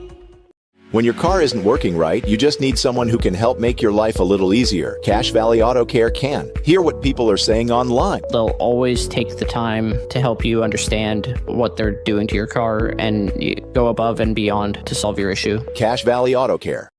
When a client walks into the office, I want them to feel like they have a team that is full-time working for them. We really start from the ground up, setting our goals, understanding your situation, and then building the plan to maximize that quality of life. Visit Adams Wealth Advisors. Make it 3 years in a row. Advanced Heating and AC is honored to be Best of Northern Utah Gold Medalist. Thank you for your support and vote of confidence in their company. Advanced Heating and AC online at advancedheating-ac.com. DD Auto and Salvage is going to pay you the most for junk vehicles. Get rid of your junk vehicles today. Pickup is available. DD Auto and Salvage in Logan. Call 787-1204. That's 787-1204 today. See store for details. Find the parts and the oil you need to keep your car and equipment running its best at your locally owned Napa Auto Parts. All the best brand names.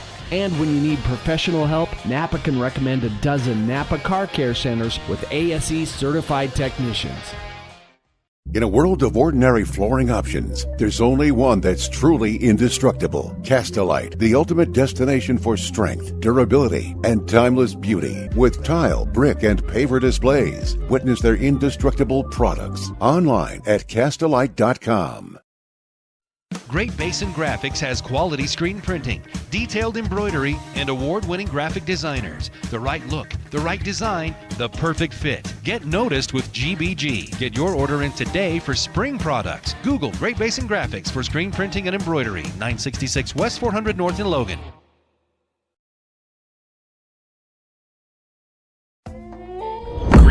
Canyon High School would like to say thanks to all their Alpha sponsors for supporting Green Canyon Sports this year. For a list of sponsors and other athletic information, visit greencanyonhighschoolathletics.org.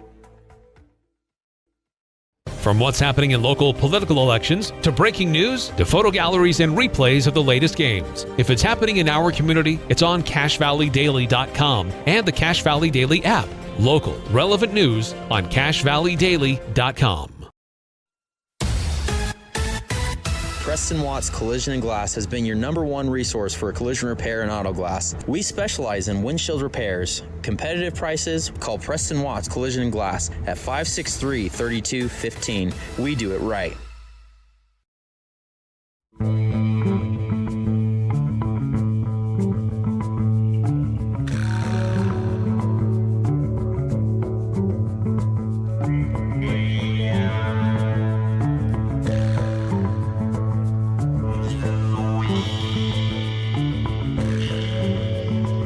Welcome back to North Logan. As we approach the second half, it's 28-14 in favor of the Wolves. And Ryan, we've watched a back-and-forth game for the first, I want to say, 20 of those 24 minutes in the first half, and then the last 4 minutes, Green Canyon ran away. Man, and Uintah really shot themselves in the foot right at the end of that second half, or first half, didn't they? The fact that they just took that unsportsmanlike conduct, that's tough. That's a drive killer. That's a game killer. Luckily, they had the other half. They've got the other half to come, rather, and they can clean that up in the second half. But 2 scores in North Logan, that's a tough order. And with Peyton Wilson at the helm, Hayden Schramm and company on the wide receivers, not to mention some fantastic running backs that Green Canyon has as well. It's going to be a tough order for Uinta to keep up here in the next 24 minutes. Well, and we've talked a lot about Green Canyon's defensive style. Where I've compared it to like a diesel truck when it's cold out before. Yeah. It's cold out tonight, so kind of a slow start. You got to get that engine warm. You got to get it moving a little bit. Slowly work your way in the first they had gear, that and heater then plugged in all for of a sure. sudden they're just locking it down. The run defense, they were getting run over in the first quarter, 12, 15 yards per carry, and then all of a sudden tackle for loss, sack in that second quarter, especially in those last 5 minutes. So. Interested to see what kind of momentum they can carry into the second half, but also for Uinta, what do they need to adjust? I mean, J.D. Pickup's doing everything right. The coverage is being read perfectly by him when he's throwing some dimes downfield. The runs as well, they're breaking through some absolutely massive blocks. Again, some big boys from out in the oil fields in eastern Utah.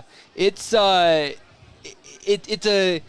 different brand of football that they play here in North Logan versus what they're playing in eastern Utah. But Uinta really just needs to get back to their brand and I guess stop. From their view, it'd be punching down. From our view, they'd be punching up to us, or to Green Canyon, rather. They need to play their brand of football completely. They need to trust J.D. Pickup. J.D. Pickup is going to trust his receivers, his running back, and the defense, man. They can't keep letting these runs going away.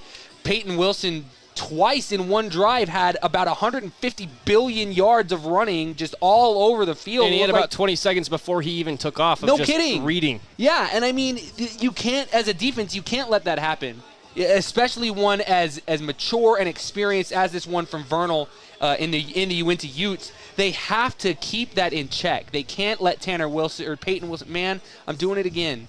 2 weeks off, 3 weeks off, man, and what do I do? Those are your two scorers for Green Canyon today. Peyton Wilson has scored all 4 touchdowns for Green Canyon. Tanner Holt has kicked all 4 extra points. Exactly. Those are your scorers. Yeah, exactly. Combine them, what do you have? Oh, boy. No I'm kidding. afraid. It's been a great game, and Green Canyon really starting to run away with it here in all of the right ways. Looking forward to the way that these 2 teams can come out to it here. They're going to give them 3 minutes of a warm-up here at the end of this halftime here, but man, this is going to be a great second half in North Logan. We do have a score update from down at Crimson Cliffs. They're taking on the Snow Canyon Warriors, and both of these teams would need a miracle from the 4-7 Warriors at Crimson Cliffs to not have to go on the road next weekend. But it's 7-0 Crimson in the first minute. Green Canyon knows all about that. So it might be a long road trip next weekend on the way down to southern Utah. I think that'll be covered by our sister station, our friends Dev Dixon and company down there. Great guys. Great guys. They do a great job, so not worried about either way. But you'd love Snow Canyon to pull off an upset and have to come up here. Not sure if that's going to happen tonight. If Snow Canyon has to come up here, man, let's talk about how tough of a game that's going to be for them. Playing Crimson Cliffs and then Green Canyon back-to-back. And Snow Canyon is a lower seed than Uinta, so if Uinta were to somehow pull this off and Snow Canyon were to pull it off, Uinta would get to go home next weekend. That would be huge. And So again, just the road trip in general, the fact that they'd have to either come to North Logan or go all the way to Vernal, that's a long drive. That's probably a hotel stay. For Green Canyon, it certainly would be. They'd have to leave, I would imagine, Thursday night. Stay somewhere down there Thursday night and then do their walkthrough and everything on Friday. No matter which way Utah. it shakes out, it's going to be a hotel stay. Yep, so we'll see what happens. We've got about a minute and a half before halftime, so we will get you set for the second half. Stick with us here on 100.9 Light FM and on CashValleyDaily.com, the home of Region 11 football. It's the UHSAA 4A playoffs, and Green Canyon leads 28-14 coming out of halftime.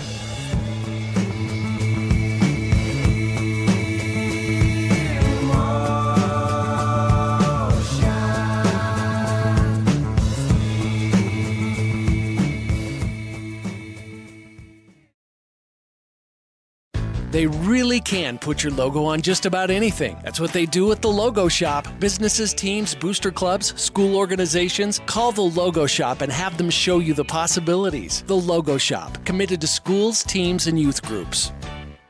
Searching for copiers and printers? Les Olson IT has what you need. Find reliable HP printers, award-winning sharp copiers, and high-end Ricoh graphic systems. Les Olson IT. When your car isn't working right, you just need someone who can help make your life a little easier. Cache Valley Auto Care can. Hear what people are saying online. They'll always take the time to help you understand what they're doing to your car and go above and beyond to solve your issue. Cache Valley Auto Care.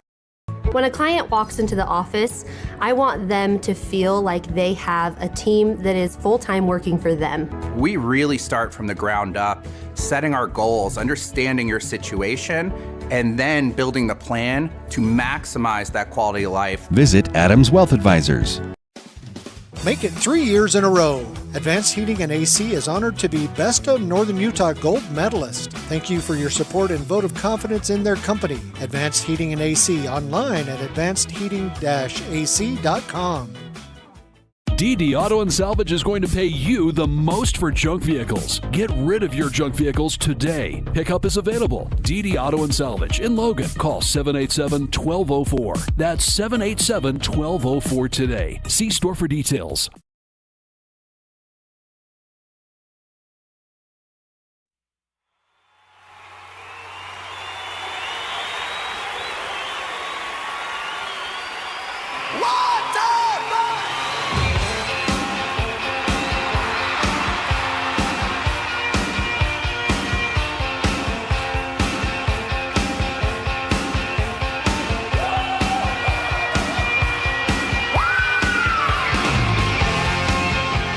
Welcome back to North Logan. The boss brings us back in to the second half, and Green Canyon bossing these Utes around here on their own field, especially at the end of that second quarter. It's 28-14 for the Wolves as we welcome you back to North Logan.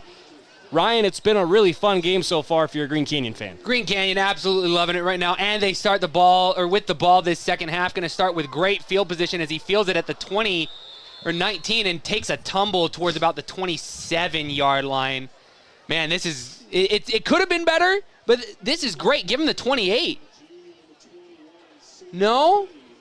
Yeah, it looks like they are going to give him the 28, 27. So they're going to have to move the sticks back a yard. Yep. But, yeah, it's better than a touchback. You'll take it. Absolutely. And I love that the fact that these guys kind of a little closer to the middle of that return formation are getting some action tonight. Give them a little bit of love. We saw Eli Wheatley with a great return earlier and just an unfortunate stutter step tumble on his way down. But Green Canyon going to march from their 27. Wilson hands it off. Good blocking there for Green Canyon around that left edge. It's a pickup of 4, 2nd and 6 from the 31 coming up.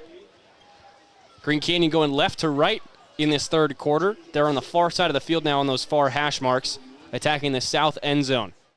20 seconds off the clock and counting. And that's a perfect play to set the tone for this second half for Green Canyon. You're up 2. You don't need to get too fancy too early, but start chipping away at them. Start taking that morale away that Uinta has, whatever is left of it. I mean, this first minute of play, they're going to set the tone for the rest of this football game. Trips right with Hayden Schramm, it looks like, on this right sideline. Wilson fakes the handoff. It's a draw. He's going to take off up the middle. Nowhere to go, and he is going to lose a yard. A sack there for the Utes makes it 3rd and 7. I don't know if that will they count that as a sack or a TFL. It was pretty clear draw play. Probably a tackle for loss. He had established himself as the runner. He had that ball basically tucked in there. Yeah. I think he could have ran his check down a little bit quicker. That looked like it was a design run, though, for Wilson. It's the design quarterback draw that they run all the time, just a slight delay, pump fake. But 3rd and 7 now coming up. 10:43 to go in the third quarter. Wilson takes the snap, looking to throw. Likes the right side. Schramm down the sideline, has it again. Across midfield to the 45 and a little bit further. They'll spot him at the 41. Looks like they're giving him a 41-yard for the 41-yard line rather for Hayden Schramm, and that's exactly what you would expect to start this drive, or to extend this drive rather, on the 3rd down. Great play here. Trips to the right once again. Hayden near the bottom of your screen. Airs it out immediately from Wilson. And great stepping out of bounds. Great. He didn't even need to turn around. Just caught that in the breadbasket. Great read by Wilson, too. Saw that defensive back drop the hips and knew he was open. Martin breaks through the first level. Gets some blockers up to the 30-yard line. First down. Give him +1 maybe. No, they're going to call it They'll at say the 30, 31-yard line. 1st and 10. Waving the chains forward. And this is an excellent start, again, for Green Canyon. They're just really rolling. They want to extend this lead by a 21-point deficit now. 28-14 with just about 10 minutes left in this third quarter as the clock is running down.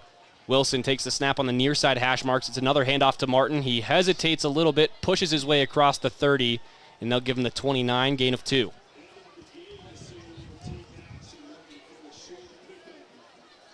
Score update from up in Smithfield. The Bobcats are not going to go quietly. It's 17-14 out of halftime. Picking up a 2-point conversion there to even that up to less than a field goal now. Yeah, that's quite the turnaround there for the Bobcats, who were trailing 14-6 at the half.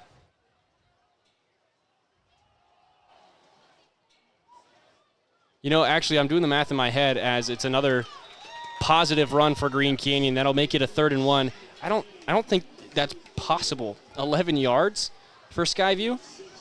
Or, excuse me, 11 points from 6 to 17? How does that work? Oh, my gosh, we're reading this wrong. You're right. They would have had to score. I think the text is wrong. I think it's 17-14 Mountain Crest. That's entirely possible. Let's check the YouTube stream, see if we can get that pulled up. No, it is 17-14 Skyview. How does that work? That's great. Oh, you know what? It was probably 14-7. They just didn't text us about the Here extra comes point. a big There's play. Martin. Martin around the right edge, down to the 5. 1st and goal, Green Canyon. Baxter Martin, an absolute monster of a run to continue this drive right into the red zone. 1st and goal, Green Canyon. From the 5, man.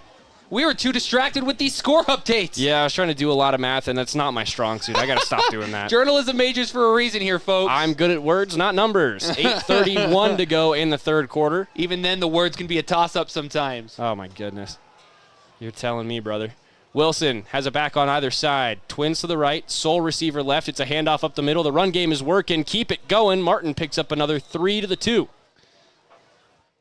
And again, this is exactly what Green Canyon needed to start chipping away. This is the kind of offense that they've been trying to set up all game long, all season long, and they eventually get there. But this is an absolute monster start from the offense for this second half, this third quarter. 8 minutes and counting now, knocking on the door with 2 yards to the stripe. Yep, this drive now over 4 minutes. Efficient. Green Canyon only had to face 1 third down on their way down the field. But now with 7:45, Wilson's looking to punch it home. Hands it off again. Martin jumps over the line. Touchdown. 34-14 pending the PAT, and Green Canyon's got a 20-point lead. Baxter Martin, he's really the one, like some great throws from Wilson, but he's really the one that took control of this drive. Let's take another look here at the replay. He got a nice jump here. Twin backs on the left and right, twins to the right receiving, but Baxter Martin, he's just going to take a quick hurdle over that I think they ran stripe. that same play 3 times in a row, Ryan. That was Martin around that right side. Yeah. 3 in a row. If it ain't broke, don't fix it, folks. 34-14. Here's Tanner Holt, 35-14. Perfect again, 5 for 5 for the PATs. No field goal attempts for Tanner Holt tonight. He had one last week, or 2 weeks ago against the Bobcats. Don't need to if you're going to find the end zone. Yeah, no, not at all. Green Canyon in position. They worked that halftime swing beautifully there. They get the ball back with about 1:49 to go in the second quarter. They score to take a 2-point lead, knowing they're getting the ball back after halftime. Then they come and they take that opening possession all the way down the field. A 1-score lead turns into a 3-score lead before the Utes can touch the football. And we're just about halfway through this third quarter, too. 7:43 to play with the clock stopped pending the kickoff from Tanner Holt at his own 40.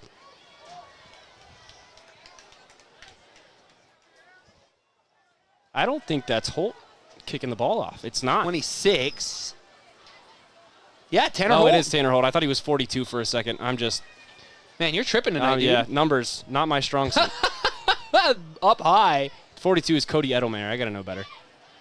7:40 to go as the return is going to be brought off the 2-yard line up to the 25, maybe the 26. That's not a bad return. They're going to call it the 26, give him, 24, 25 yards there. That's not a bad return to start for their first drive of the second half. 7:36 now to go in the third quarter. The Utes really need points on this drive just to keep themselves mentally in the game. We talked about this a lot for Utah State volleyball this season, and it got brought up last night during their match where they took down Boise 4-1, 3-1 in 4 sets. But when you have a young team, and especially in high school where everyone's young, momentum is so big. And that is not going to be a big momentum play. Pick up fumbles on the sack. Green Canyon's ball on the 15.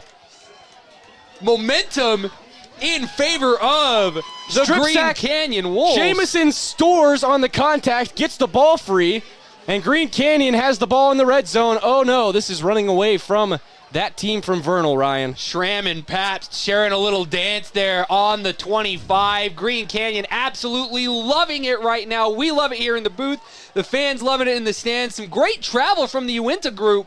But, man, this is starting to run away in all the wrong ways. A potential 4-score lead coming up here with 7:31 in the third quarter remaining. Wilson right back out there. I wonder if they even had enough time to review that last drive. He's going to go to the right for Schramm in the corner. Has to cut back. Oh, Hayden Schramm, head topper. What a play there for Green Canyon. Fumble, immediately give him a 15-yard touchdown pass. Oh, I love everything about what's happening in this second half for Green Canyon. Let's take a look at the replay here just again from the 15-yard line. Got one receiver to the left, trips to the right. Doesn't even think about it. Hayden Schramm in the end zone with the midair spin on that jump. He's done that to too many kids this season. That's, ooh. Absolutely filthy. You're on the wrong end of the highlight tape. 41-14 Green Canyon. Holt makes it 42-14. 7:24 to go in the third quarter, and this has gotten out of hand. 4 unanswered touchdowns from Green Canyon.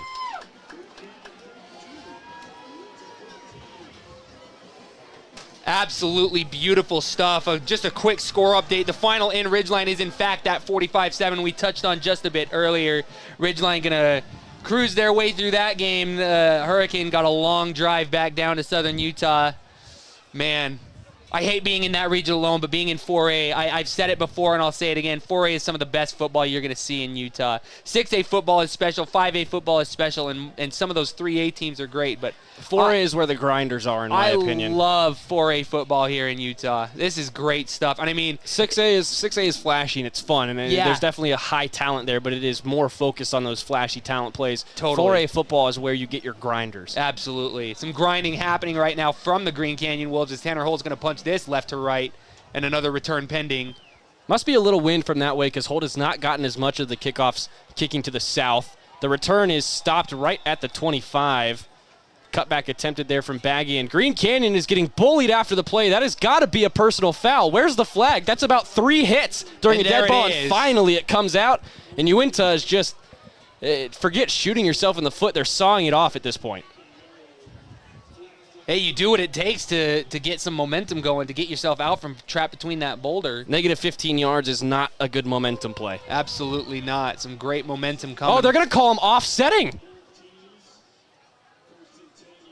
It's hard for me to return a personal foul when you are getting pinned onto the turf, but I guess that's what the referees decided. So the ball's not going to move. And we definitely missed a little bit of what was going on. We were having a bit of a chat There's a here. scrum there, but I mean, you see 3 shots to the upper body of a Green Canyon player who's still laying on the ground. That's pretty clear cut to me. We saw Utah State get bullied that exact same way in the, down there at the Eccles Ice Center last week against Weber State. Oh, don't even start on those dudes. We'll deal with them in 2 weeks, Ryan. That's right. Pickup, looking to throw. Hail Mary, full of grace. No, he keeps it. Does scramble through the middle, holding on to the football this time, but spilled down at the 31. Pickup of 6. He thought about it. He really thought about that. Great checkdowns from J.D. Pickup. Couldn't get the pass off. He had 5 wide. Trips to the right. 5-yard pickup, though, not bad. A little over 7 to go now in the third quarter. Pickup goes to his right. Quick screen, tackled right at the point of the catch, but it was just enough. That route run to the sticks, and they'll move the chains. That was a great tackle. That's a tackle that you make and you dream of when you're in practice. Exactly what you want. Not necessarily great that they get to move the sticks for Uinta, but that's definitely going to be one that he wants on his minimizing yards after catch is going to help no matter what, as there is a quick bubble behind that bunch formation. They'll pick up 5 after the carry. 2nd and 5 coming up. For Uinta, to me, that's all you need to run for the rest of the night because that's all you've been getting positive yardage out of. You don't have time to run your run game anymore. You've got to keep that ball moving, try and get to the sideline a couple times. But down 28 with about 18 minutes left in this ball game, his season's on the line. They have to mitigate all the risks, man. They can't keep messing around. 2nd and 4. Ball's at the 41. Pickup, fakes the throw left. Now goes down the field, just over the receiver. Great coverage from number 17. Ethan Merrill. Yep. Ooh, that was nasty. Give some credit to Merrill collided with the intended receiver as he was trying to come down with that football, and that's what ended up taking the ball away from the receiver. I do believe that was Edelmayer on the other side of that. That was fantastic stuff. No flags. It's a clean play there because they're both playing the football. I think there may have been a discussion about is that a defensive player, but no, it's not. 6 minutes, 4 seconds remaining in the third quarter, about halfway through the third. 3rd and 4 coming up. You have to score on basically every drive from here on out if you're Uinta. Yeah, you can't miss any passes. You can't miss any runs. You got to do that bubble screen again to at least extend this drive. They've been picking up about 5 to 6 at minimum with that play tonight. We'll see what they do here. Baggy's going to be off to the right of Pickup. They're going to have 1 off to the right and then that bunch formation left. It's a bad snap, and Pickup has to fall on it behind the sticks. That's going to make it 4th and 12. What a great break for Green Canyon, but absolute heartbreak for Uinta, that bad snap. I don't think J.D. Pickup was necessarily ready for that snap. It was a little low as well. Either way, it's now 4th and you're behind the original line of scrimmage. Not where you want to be with 5:45 to go and counting. Now you got to punt the ball away, and Green Canyon, the way they've been going, I don't think they get held out of the end zone here, Ryan. We could get into a running clock situation here, Stockton. With a 28-point lead, it's a 35-point lead, at which point they just leave the clock running for the rest of the game. Paps takes that inside the 25, gets around the right edge at the 30, stutter steps in, will scoot his way out of bounds, keeps himself safe and uninjured, which is huge for this Green Canyon team this late in the season. You don't have time to recover your players anymore. We've seen a little bit of undisciplined chirping from Bryson Paps. I loved what he did there. Slowed down as he's coming to the sideline and stared those defenders down. Made sure he knew exactly where he was going, what he was doing first before he started talking that mess. And that was fantastic let's not forget, too, that his coach is not afraid to make him bear crawl the entire football field. He's done it if multiple he does times. that again. So a little bit more level-headed from Bryson Pabst, who does almost everything defensively and offensively for this team. You'll see him in the slot a couple times on this drive, I'd imagine, as Wilson hands this off up the middle. A couple good cuts from Shandon Thane, but Thane is going to lose 2. And now they're just going to give him that 1-yard loss, so it'll be 2nd and 11 from the 31. Good to see Thane getting another carry there, as he was out for a couple weeks. Up 28, I think that Peyton Wilson's going to start slowing things down just a touch. If they get the opportunity, they're going to send it downfield to Hayden Schramm, Parker Lowe, any one of those wide receivers. But it's really time. You got to start thinking about next week. Wilson hands it off again to Thane. Thane around the right edge. Keeps it going towards the sideline, spins across the 35, dives forward to the 37. No, they're only going to give him the 36 there. 4-yard gain on that. Oh, they do eventually give him the 37. Nose of the football right there makes it, let's see, 4th down and 5 to go. 3rd down, 3rd and 5. Even if you do punt the ball away here for Green Canyon, taking plenty of time off the clock and still a 28-point lead, if your defense is going to keep its backbone, why do anything other than just be conservative? Well, it's because you have Hayden Schramm down the sideline who just missed it. I think that was right in his hands. He might have gotten them around that ball just a little bit too late there. That was right there again to the breadbasket.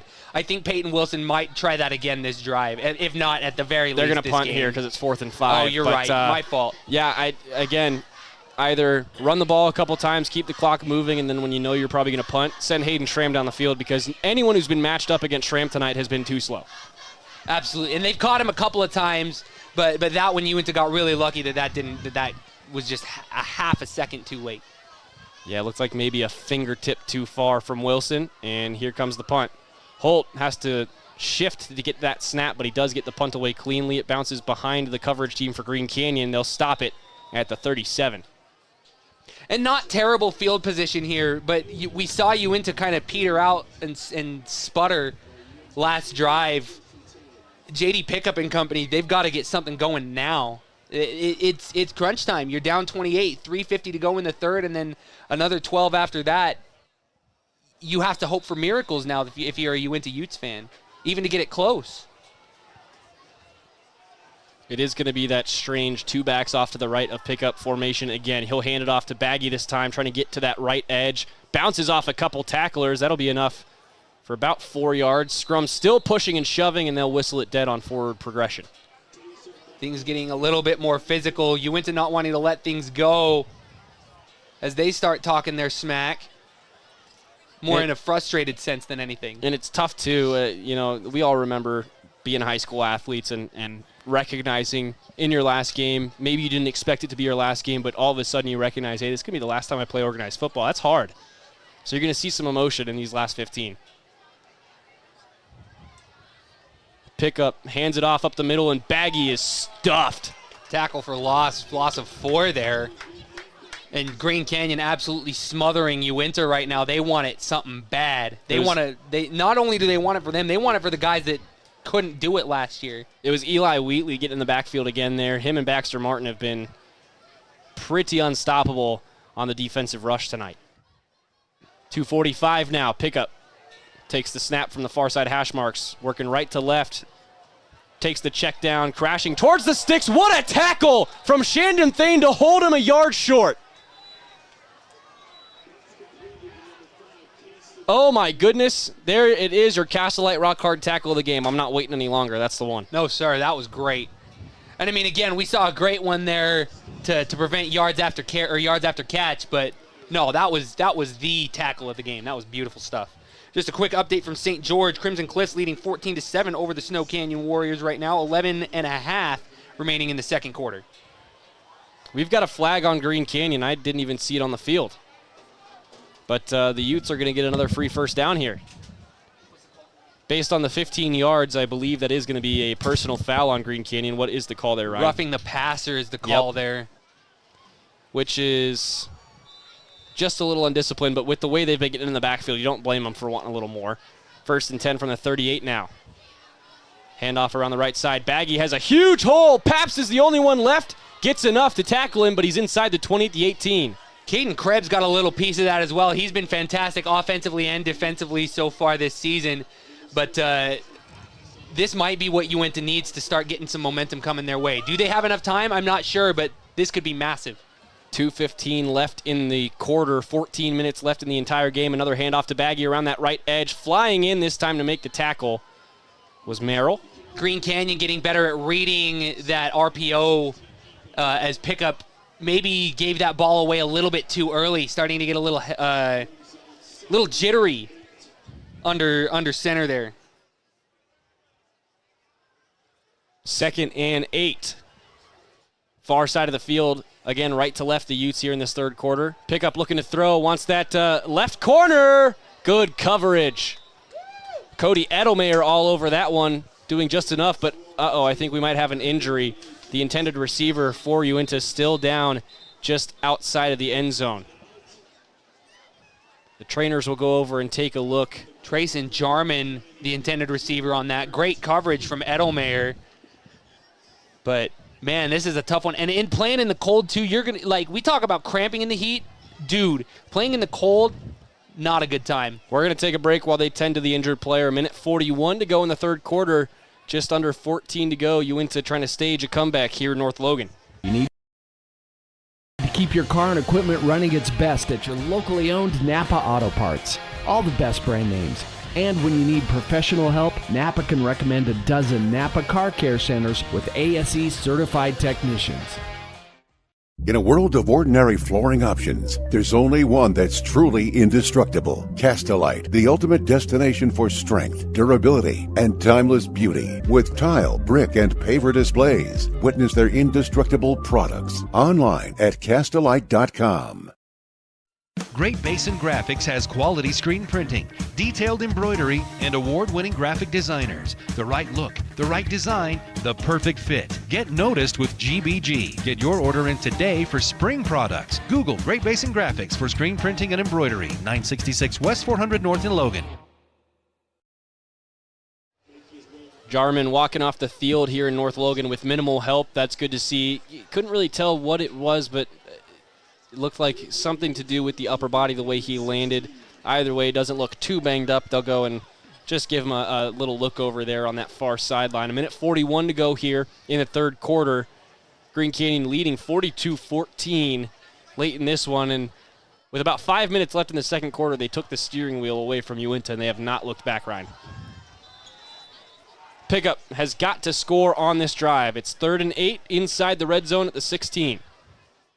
Looking to throw. Wheatley around the edge, pocket collapsing. Pickup gets to the sticks, tries to lay one man down, but goes out of bounds on his way through. It'll be 4th and 7. Clock is going to continue to run. Got a yard or two on that one, and they're going to give him the 15, but that's it. They're changing. No, they're taking it back to the 16. No gain. Uinta's changing their offensive line scheme a little bit. They're throwing a tight end there, maybe an extra guard or a tackle on either side to protect J.D. Pickup in the two-back scheme that they've got going on as they make trips to the left. 28-point lead for Green Canyon. Field goals are not going to get it done for Uinta.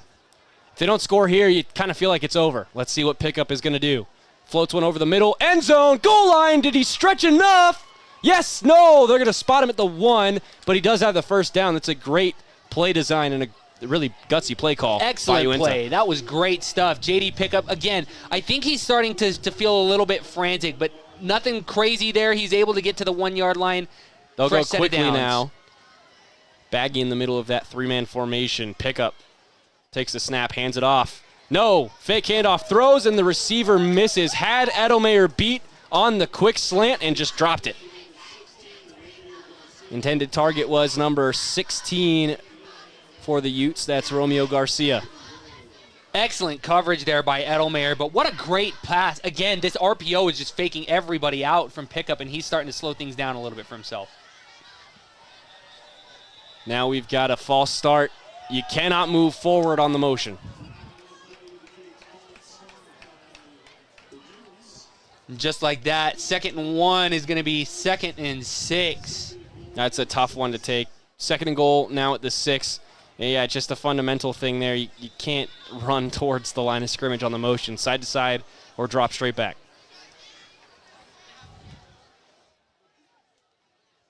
Snap comes in. It's a handoff to Baggy. Cuts around the right edge. Green Canyon follows him there and forces him out at the 5. Beautiful. 3rd and goal. Beautiful stuff again from the defense for Green Canyon.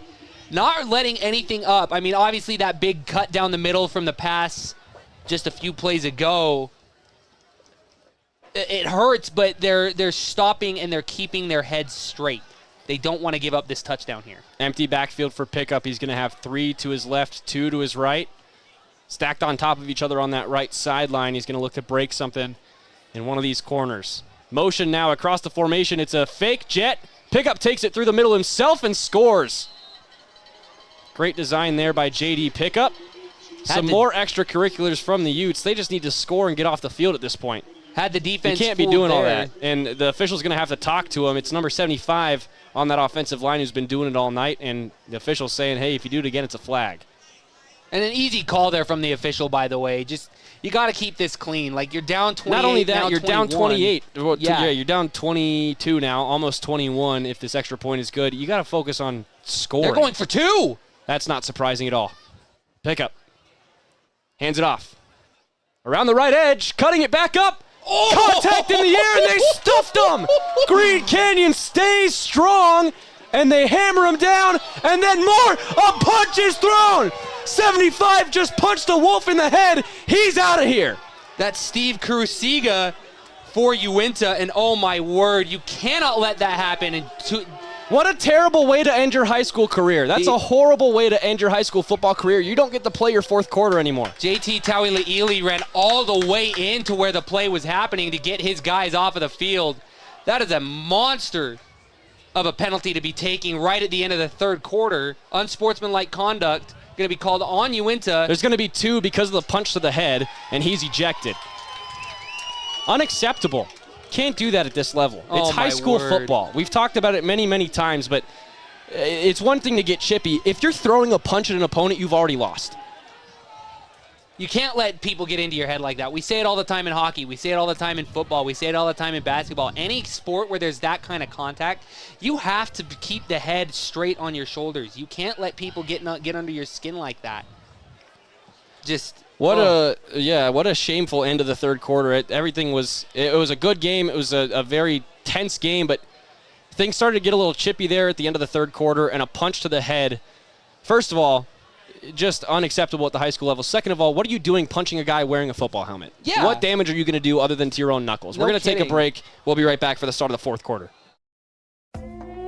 Green Canyon High School would like to say thanks to all their alpha sponsors for supporting Green Canyon sports this year. For a list of sponsors and other athletic information, visit greencanyonhighschoolathletics.org. From what's happening in local political elections, to breaking news, to photo galleries and replays of the latest games. If it's happening in our community, it's on CashValleyDaily.com and the Cache Valley Daily app. Local, relevant news on CashValleyDaily.com. Preston Watts Collision and Glass has been your #1 resource for collision repair and auto glass. We specialize in windshield repairs. Competitive prices, call Preston Watts Collision and Glass at 563-3215. We do it right.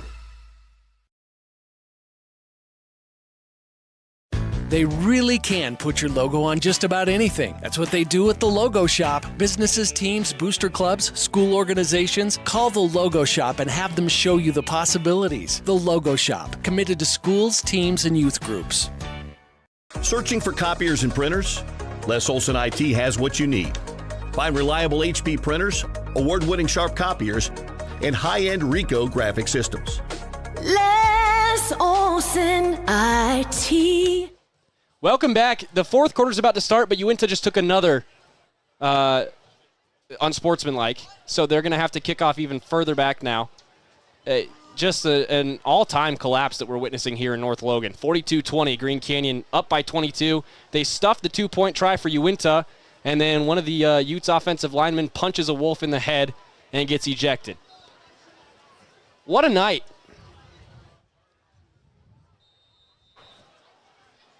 Here we go, the kickoff now from the 25. It's barely going to get across midfield, taken in by Wilson at the 43, and he'll slide at the 49.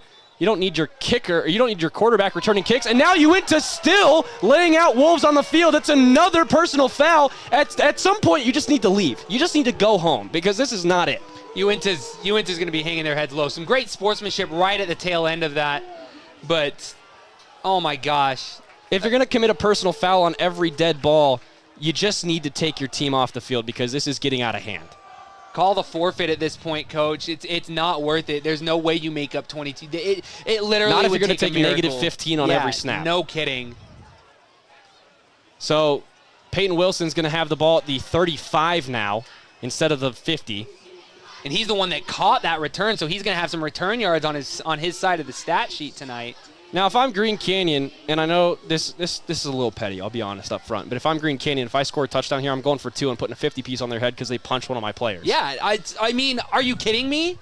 Absolutely. Now, JT would absolutely disagree with you 11 times out of 10. Yeah. But for the... They've established already that they are the better team on this field tonight. And Uinta's only extending that case. But now, I mean...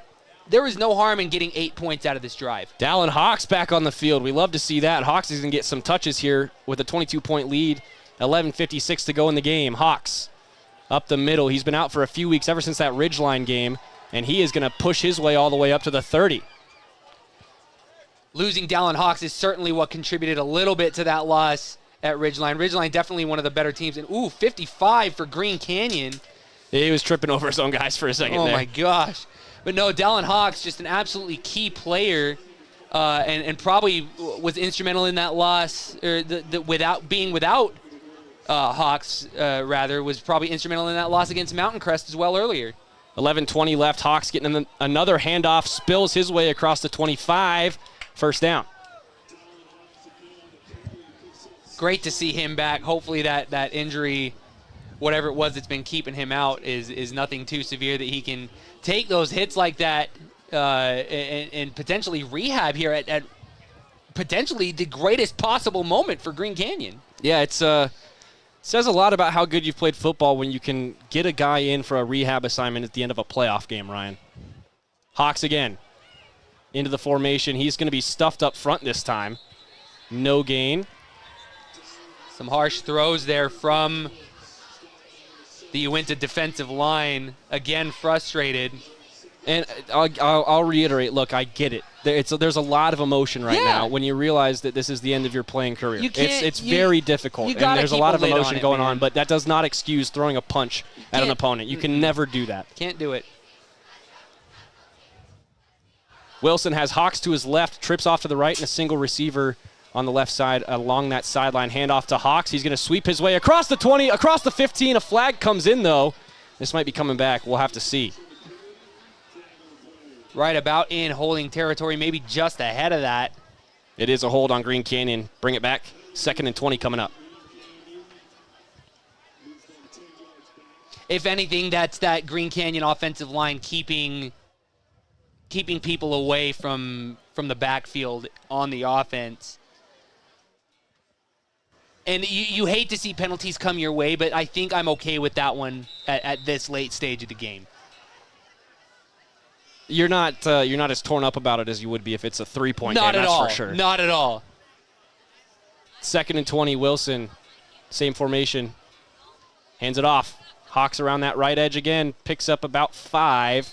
He'll get 4 back from the penalty yardage. It'll be 3rd and 16. We thank you for tuning in again this evening for some Green Canyon football up here in Region 11. Brought to you by Cache Valley Daily and Les Olson IT. What can a business technology partner do for you? They've got all the office products you need and a great service team, lesolson.com. Also brought to you by Cache Valley Auto Care. If you've got car problems, trust Cache Valley Auto Care for expert service backed by excellent online reviews and customer satisfaction. You can even find coupons on their website. About 9:15 as the Wolves break the huddle left in this game. Trips left, sole receiver right. Hawks going to move off to the right side. Delay of game. So now you're out of field goal range. That's not one that you can take. If you were in field goal range in the first place, I guess it would still be a 41-yarder from there, 48. But, yep, that'll bring them back 5 to the 36. 3rd and 21. Several people in that huddle down there with Coach JT. Schramm looking confident. Looking like Ashton Genty standing on that line, man. Now he sets up. Wilson has Hawks off to his right. He's going to throw this time. Steps up through the pocket as it collapses. Avoids a sack again. Scrambles towards the sticks. Almost gets there. They're at least in field goal range now. He is going to be 2 or 3 yards shy of the line to gain, but Green Canyon back in the red zone on 4th and probably 3. Wilson's helmet came off on that play. He laid the shoulder into that. The good news is that's the first time that's happened this season. It happened a lot for him last season, but he got a better chin strap this year. That was great. Great stuff at the end of that run for Peyton Wilson. Man, I loved watching that. That was old school what he did there. Looks like they're going to keep the offense out there. No, I think JT is calling a timeout in about 8 seconds here. He's going to have to because the play call is just barely coming in with 4 left on the play clock. Backup quarterback in the game, and the timeout comes in from JT. He's telling his guys to calm down. He's letting Dallin Hawks take a Wildcat snap. That's going to be fun. We'll see if they come back out in that same formation. Ethan Monk also came in to potentially take some reps at quarterback. Obviously, Peyton Wilson in his senior season is going to need to be replaced next year. And if you can get some guys some meaningful reps in a playoff game, 22-point lead, 8:09 to go. Again, just goes to show how well you've executed today. I know complimentary football has become kind of a buzzword over the last season or two for a lot of football talk lately, but complimentary football, when you break it down very simply, it's your defense is making plays and your offense is scoring off of those turnovers, off of those big plays for the defense. Green Canyon's done fantastic tonight. Yeah, and I mean, it's textbook football from top to bottom. They've had some silly penalties come their way, but for the most part, they're keeping their heads on straight. So it is going to be Monken as the quarterback now. Don't count out Dallin Hawks, though, on this snap. I don't think it'll be a direct. Hawks is lined up off to the left on that far side hash mark. 4th and 3, Green Canyon trying to convert with Dallin. Dallin gets the yardage. He's going to keep going. Cuts to the right. Spins to the 5. 1st and goal, Green Canyon. Again, you would have been happy to be civil about this game until your player gets punched in the head, and now I want to put as many points as you can possibly put on him. The guys are absolutely thinking that down there. And you could see it in the body language, too, from Baxter Martin and from number 22 for Green Canyon, Eli Pensamiento, who was the one that took that punch. He popped up and just started clapping. You know exactly when you've gotten into their heads. Green Canyon taking full advantage. From the 5 now. Wilson back in the game. Hands it off to Hawks. Hawks around that right side again. Keeps the legs churning at the goal line. Touchdown, Wolves. Are they going to give it to him? They did. And they do. Oh, yeah. 48-20. I love seeing Dallin Hawks come in here, put some nice runs down on the field after several weeks out, just getting himself some rehab. Mountain Crest had a 14-6 lead at halftime up in Smithfield. Ryan, do you want to know what the score is right now? Please tell me. It's 38-14 with a minute and a half left. Skyview is going to walk all over the Mountain Crest Mustangs, and I guess those arguments about their seeding are going to go out the window. Yeah. Skyview letting them know. Holt makes it 49. Perfect. 29-point game.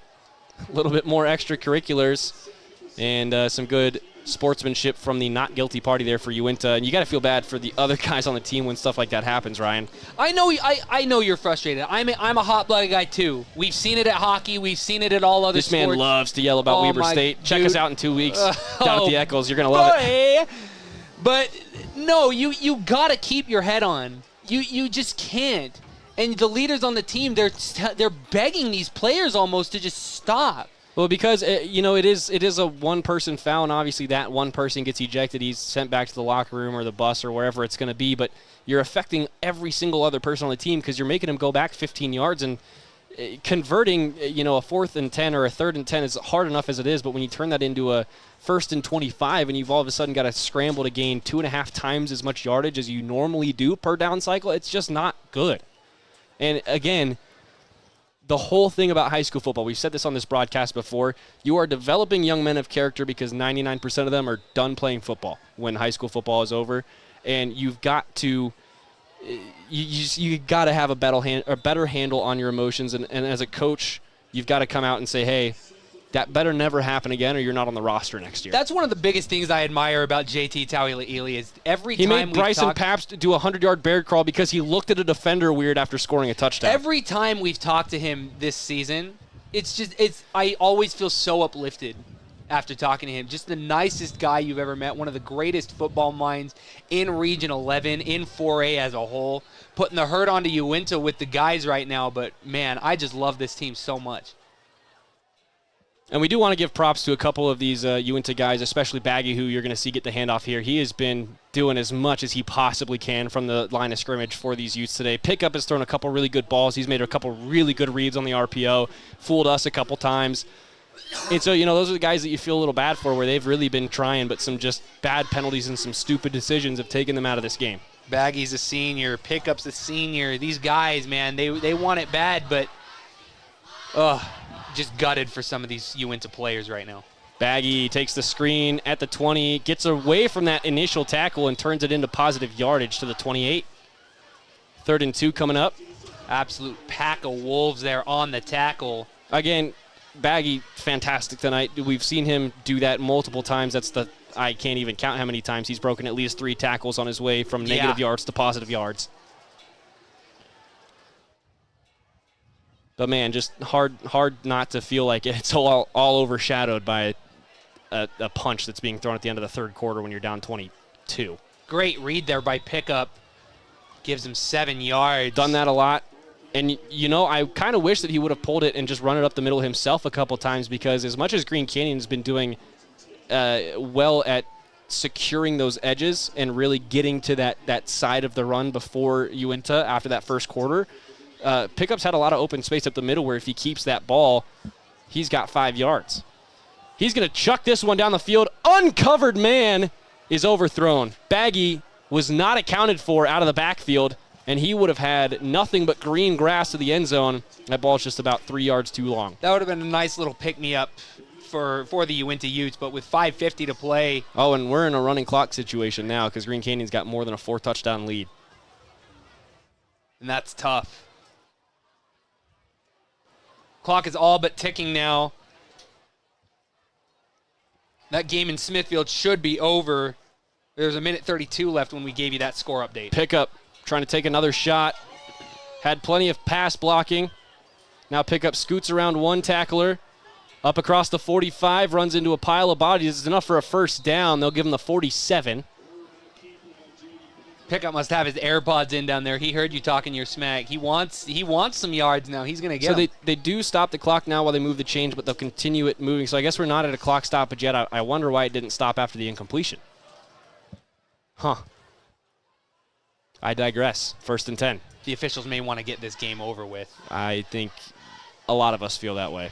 Pickup, rolling right from the near side hash marks, chucks one down the field, has a receiver. Got it! Great catch and great route running from number 5. Jason Ussery. Yep, Ussery there on the catch, the 5'9", 180 receiver down at the 17. That's enough for a red zone trip for the Utes. 4:52 remaining in the 4th. And clock stopped as the chains moved. They've got a bit of a longer hike. Been a while since they've had to do that on the Uinta side of things.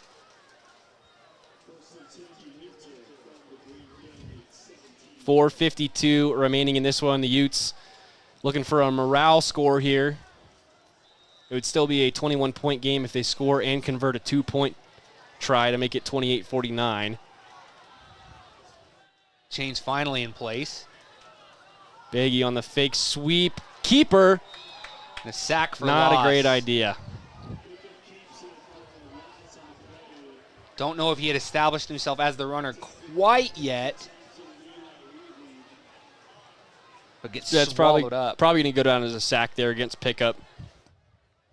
And he did try. He tried to pull it down and go up through the middle on that sweep play, but Green Canyon, very true to their keys there, did not get fooled.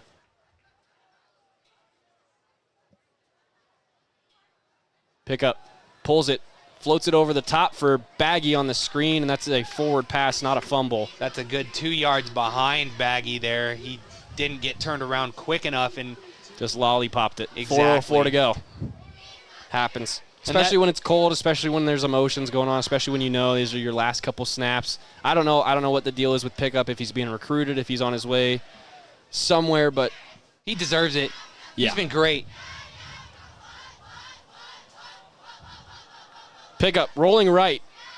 Chucks it to the end zone, just over the head of his intended receiver. It was Ussy open on the corner.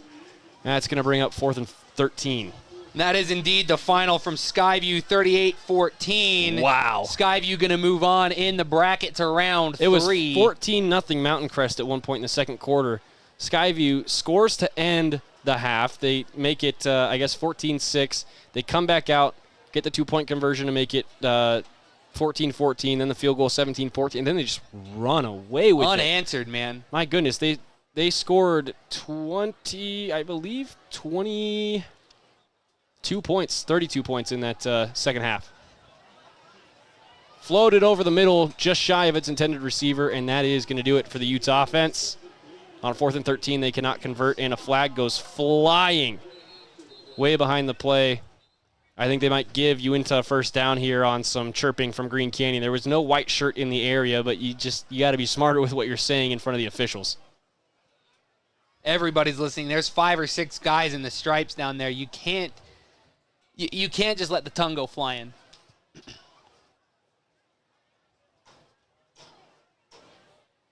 Yes, it is unsportsmanlike. So it was something that was said with the official right there. Don't know who it was on, but JT's probably going to make all of them run. Deservedly. Yeah, he should. 3:53 to play. You're up 29 points. So because it was after the whistle, Green Canyon's still going to have the ball, but they are going to have to start from inside of the right at the 10, half the distance back to the goal line. 29-point lead, Green Canyon. All 3 timeouts, 3:53 to go. Run the ball, park the bus.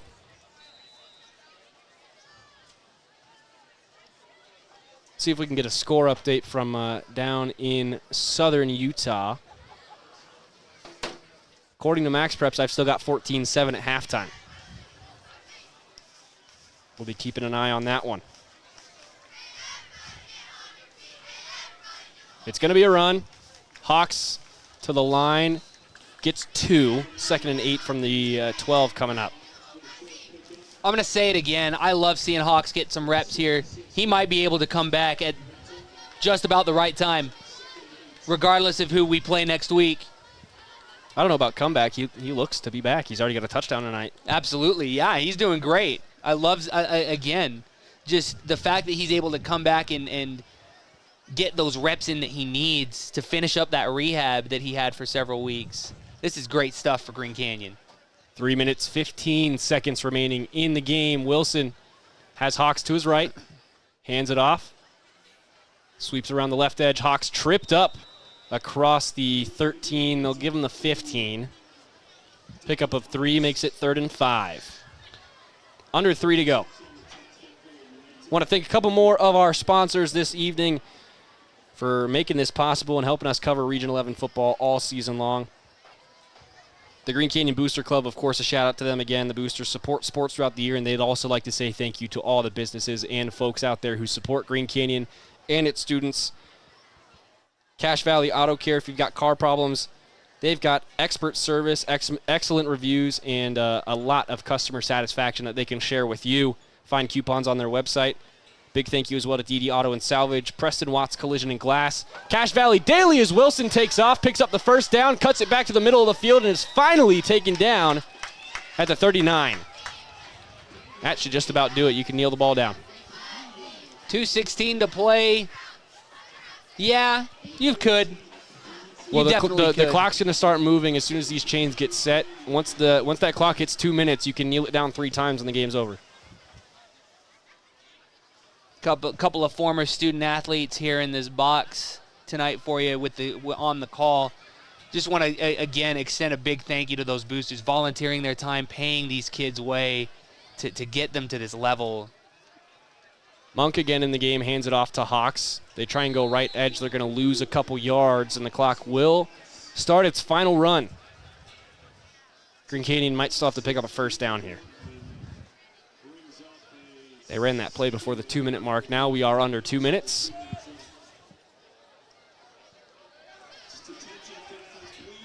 Final look around the rest of Region 11. It looks like 45-7 your final down in Millville. So Green Canyon actually outscored the Ridgeline Riverhawks tonight, Ryan. That's a big deal. Park City 31 over Bear River, who had nothing the last time we got a score update from them. I would assume that game didn't really change much in terms of the score line. Green Canyon, again, is going to get back to the original line of scrimmage, but nothing more. 3rd and 10. Minute 21 and counting here. 30 now on the play clock. You could theoretically run it one more time and then punt the ball with like 8 seconds left. Wilson's going to come back in for Monk. Looks like they're going to try and stretch some yards downfield here. Now under a minute to go in North Logan. 49-20, still your score. Green Canyon went back and forth with the Utes for about the first 20 minutes of this game, and ever since then, it's been all Green Canyon. Wilson under pressure, finally tripped up and sacked. Man. Oh, we've got a lot of extracurriculars. I think the play was still going on in the heads of those athletes. No flags coming in. They separate pretty quickly. Looks like it was just incidental contact. They were finishing that tackle, so they're going to let them go on that one. Especially with how much time is left. This game's over. It can be funny, too, when you've got a guy, your hand is inside his chest plate, he's inside your chest plate, you throw him to the ground, but oh wait, he's got a hold of you, and all of a sudden you get tabletopped over him. Exactly. There's a 3-second differential between the play clock and the game clock, so Green Canyon is going to snap this with 3 seconds left and let Peyton Wilson just run around to get the clock done. No, they're going to take the delay of game. I think on accident, but I mean it's still fine. 2 seconds left, punt the ball away, and the game's over. Or you can still, I guess, run a victory formation here. You just have to have Wilson stay on his feet for 3 seconds. Turnover on downs doesn't matter if there's no time on the clock. 3 seconds is nothing for Peyton Wilson. No, he's had 20 in the pocket routinely this evening.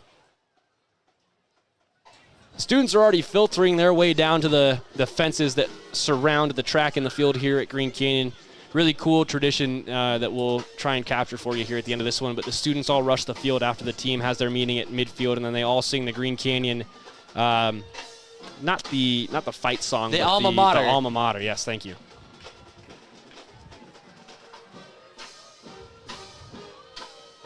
We'll see what the decision is here. I think JT wanted a 10-second runoff for taking the penalty. Not quite the type of penalty for a 10-second runoff, but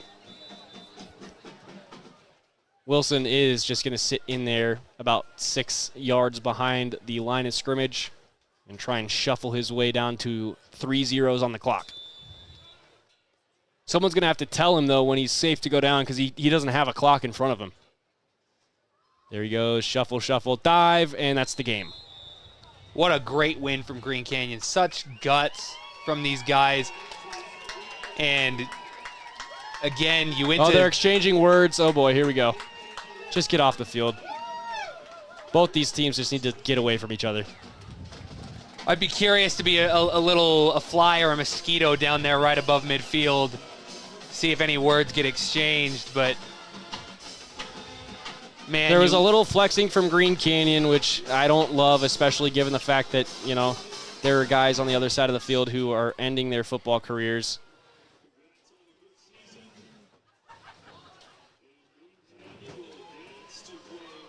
Great sportsmanship there all the way down the line. Green Canyon having to flex or turn their way down as they slant this handshake line across the 50. And Uintah's they're really just trying to get out of Cache Valley as fast as they possibly can. Yeah, lots of emotions over on that side of the field. Again, we get it. We do. We get it. 2 former athletes in various different sports, and we've all been at the end of our high school careers before. There's a lot of emotions. There's a lot of things that you have to think about, and when it doesn't end the way you want it to and it ends abruptly like it can in the playoffs, that's tough to deal with. That being said, never acceptable to punch an opponent. Never. Not at all. And the fact that the Utes, there was a good 5-minute stretch where they just kept throwing shoulders, kept hitting guys, kept doing stuff after the play when they're already in an almost improbable when they're almost in an improbable comeback situation. They have an opportunity to go in, convert a 2-point play, make this an interesting game. They don't convert there, but then you just destroy your next drive before it even gets started. You got to be smarter than that, and you got to find better ways to deal with your emotions than that. And, you know, hopefully this is a coaching staff that is going to be very strict about stuff like this. You don't want to have this let go, even though it is the end of the season. that's a junior that got ejected for throwing a punch today. You got to make sure that that's not something that's going to happen again next year. You can't. And again, I'm not one of those coaching staff. I'm not going to try and make their calls for them. But that is someone that you cannot have in your leadership core next year as a senior. The idea that you're going to promote someone throwing punches into a leadership role is you don't want these boys that are eventually going to become men to see that example. It doesn't matter what gets said in the locker room, what gets said in practice, what's done in practice. If that kind of thing is happening in the game when the competition matters, that's something that can kill. The other thing too that's worth mentioning, if there's any other high school athletes out there watching, that was a 6'4", very well built center that very well could have been getting looks up to this point, but when the film comes out that he punches an opponent in a playoff game, almost all those looks are gone.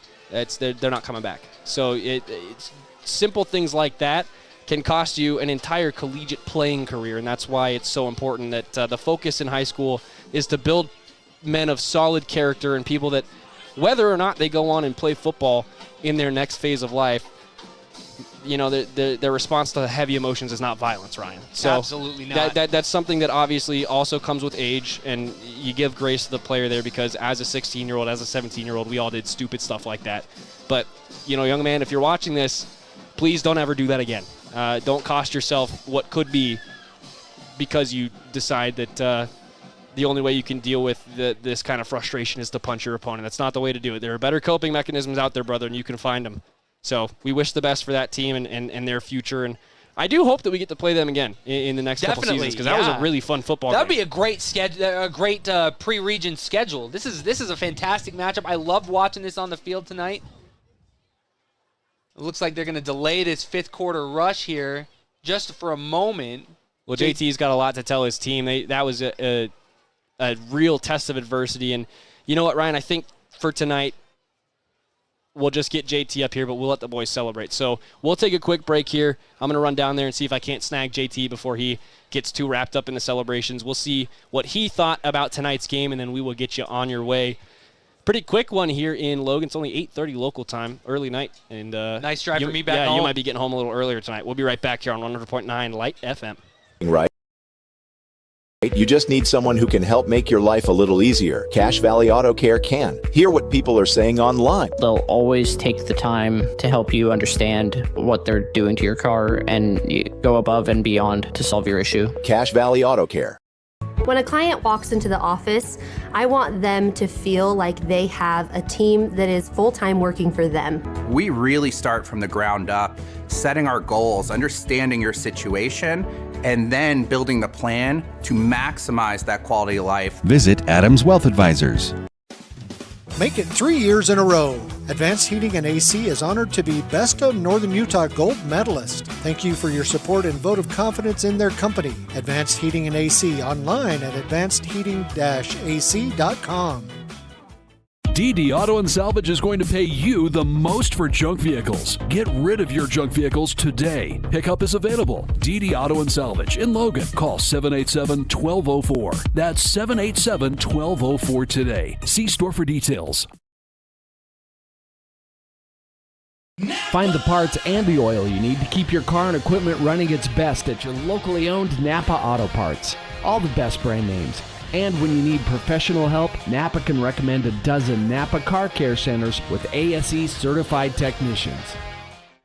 In a world of ordinary flooring options, there's only one that's truly indestructible. Castelite, the ultimate destination for strength, durability, and timeless beauty. With tile, brick, and paver displays. Witness their indestructible products online at Castelite.com. Great Basin Graphics has quality screen printing, detailed embroidery, and award-winning graphic designers. The right look, the right design, the perfect fit. Get noticed with GBG. Get your order in today for spring products. Google Great Basin Graphics for screen printing and embroidery. 966 West 400 North in Logan.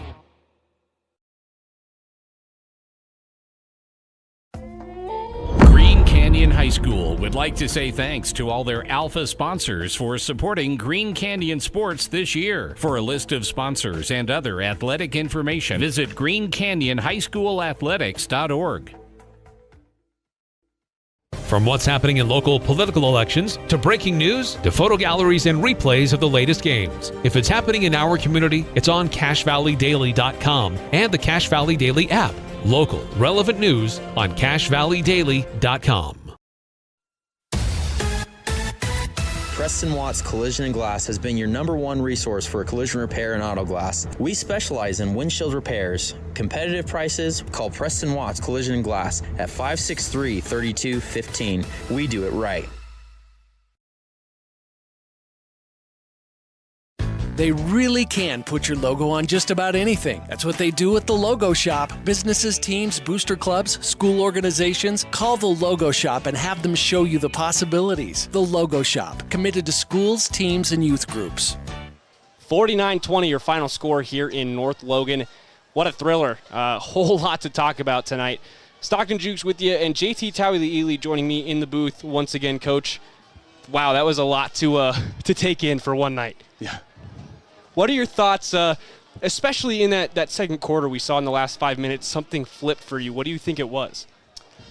I think, honestly, we had some jitters to start the game, both on offense and defense. You could tell the boys were a little uptight, which is understandable when playoffs come around.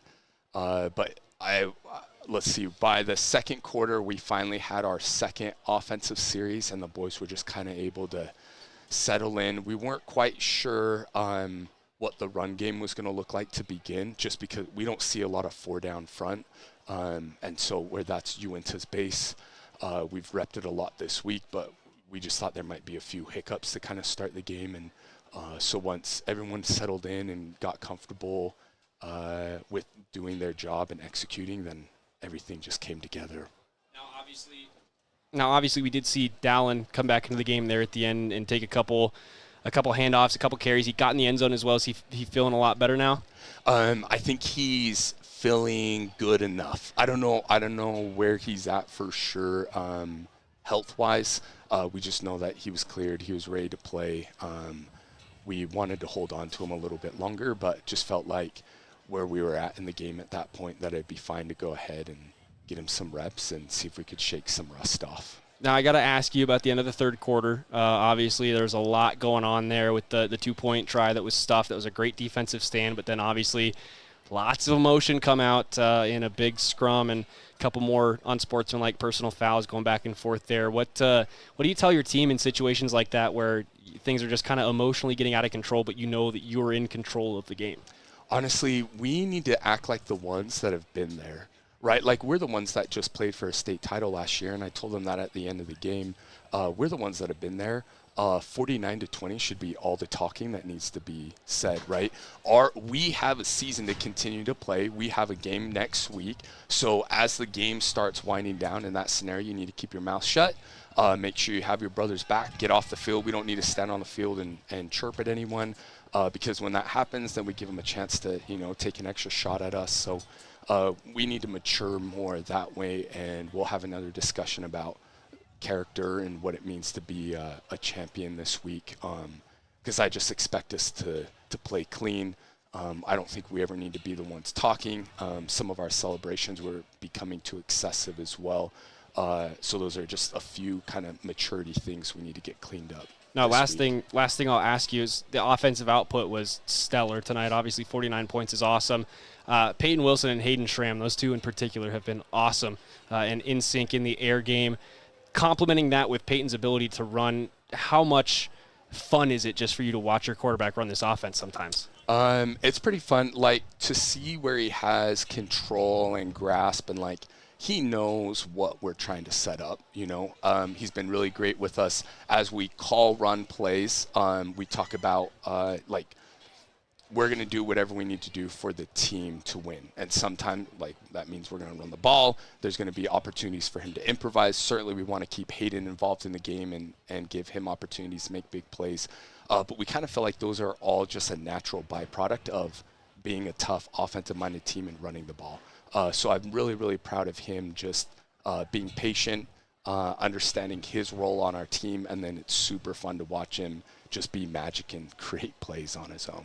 Well, Coach, it was a stellar performance tonight. We thank you so much for coming up here and sharing your words with us. I'm sure we're all going to be going and seeing what happens in Washington, Utah for the next hour. Yes. We'll see where you guys are going next week. Hopefully we'll see you back here. We don't know yet. So that'd be awesome. Awesome. Well, thank you so much, Coach. Yep. Thank you. We'll see you again next week, hopefully up here in North Logan. But as we start to wrap up here in North Logan, again, your final score, 49-20. Green Canyon offensively excellent. Peyton Wilson, 2 throwing touchdowns, 2 rushing touchdowns, a whole lot of running on the ground. Really a fun football game. Unfortunately, we've talked enough about it. There were some detracting moments in this game, but overall, the thought for Green Canyon and the vibe for Green Canyon going forward should be, we are a dominant football team. I could not have said it better myself. They're like, and you said it again as well. They're going to be keeping an eye on Washington, Utah for the next hour or so. The current scoreline there is 7-14 in favor of the Mustangs from Crimson Cliffs. That's via Max Preps. We have no updates as of then. They should be wrapping up halftime just about now. Looks like they've wrapped up the third quarter. In fact, looks like some. Oh wow, yeah, it is still 0-0. 14-7 at the end of the third. That's crazy. Potential for extra football on the line, and I know I'm not sure if we're going to do some superlatives here, but I know if we're going to get to one, it's got to be that Napa Auto Parts best part of the game, the Dallin Hawks touchdown after being out for several weeks. Man, that was the highlight of the night for me. I loved seeing that. Yep, the parts and oil you need to keep your car and equipment running its best, locally owned and operated from Preston to Providence. That's Napa Auto Parts. Let's go ahead and comb through the rest of ours. Castlelite rock hard tackle of the game. That one was very obvious. Shandon Thanes standing a man up right at the sticks. Yeah, I called it when it happened, and I did not have to wait any longer for that rock hard tackle of the game. Castlelite, whether you're looking for brick for your home, tile for a bathroom remodel, or pavers for a new walkway, think Castlelite online at castalite.com.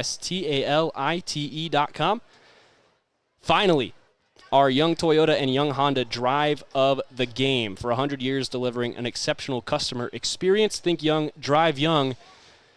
For me, it's got to be the opening drive of the second half. Yep. My thoughts exactly.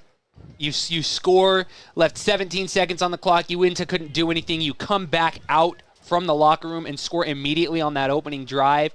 That's great stuff. That's exactly what JT talked about. This is the brand of football they've been looking for all year long, and they are hitting their stride at just the right time. Getting Dallin Hawks back is massive. Some of these other guys, Peyton Wilson, just absolutely dominant in the pocket and out of the pocket. Good grief. That guy better be getting some looks. But, man, what a great one for the Green Canyon Wolves tonight. That's a wrap from North Logan, 49-20. Green Canyon moves on, and we will wait to see who they play. If you want to keep an eye on that and see what's going to be going on next Friday, Snow Canyon at Crimson Cliffs. You can keep up with scores on Deseret News or on Max Preps.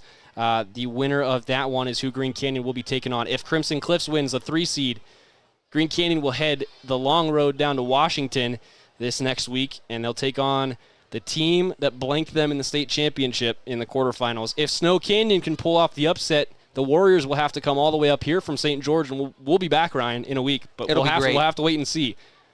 If Green Canyon does go to Crimson, and they do beat Crimson, it's time to go to the U, at which point you and I will be back. And that would be a whole lot of fun. But a lot of football to play between now and then. That's right. Going to be great. I'm looking forward to it. Really hope that no matter what happens down in Washington tonight, that Green Canyon's got what it takes for next week. That is going to wrap us up here. I want to thank one more time Cache Valley Daily, the home of our production. For the latest news about what's going on in your community, you can go to CacheValleyDaily.com. They'll have photo galleries and replays of tonight's contest as well, all across Region 11. Thank you so much for tuning in on 100.9 Light FM or watching along with us on YouTube. Our video experience powered by Adams Wealth Advisors with specific guidance from advisors who adhere to principles of honesty, professionalism, and integrity. I'm Stockton Jukes for Ryan Lawrenson and everyone else here at Green Canyon High School. Thank you so much, and good night, Wolfpack.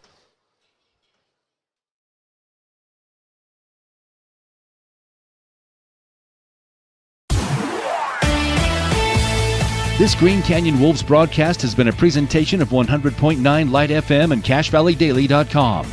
Made possible by the support of our sponsors, Castalite, Advanced Heating and Air Conditioning, Green Canyon Booster Club, DD Auto and Salvage, Preston Watts Collision and Glass, Great Basin Graphics, Adams Wealth Advisors, Cache Valley Auto Care, Cache Valley Daily, Young Toyota and Young Honda, Napa Auto Parts, Les Olson IT, and the Logo Shop. Watch replays of previous games on CashValleyDaily.com.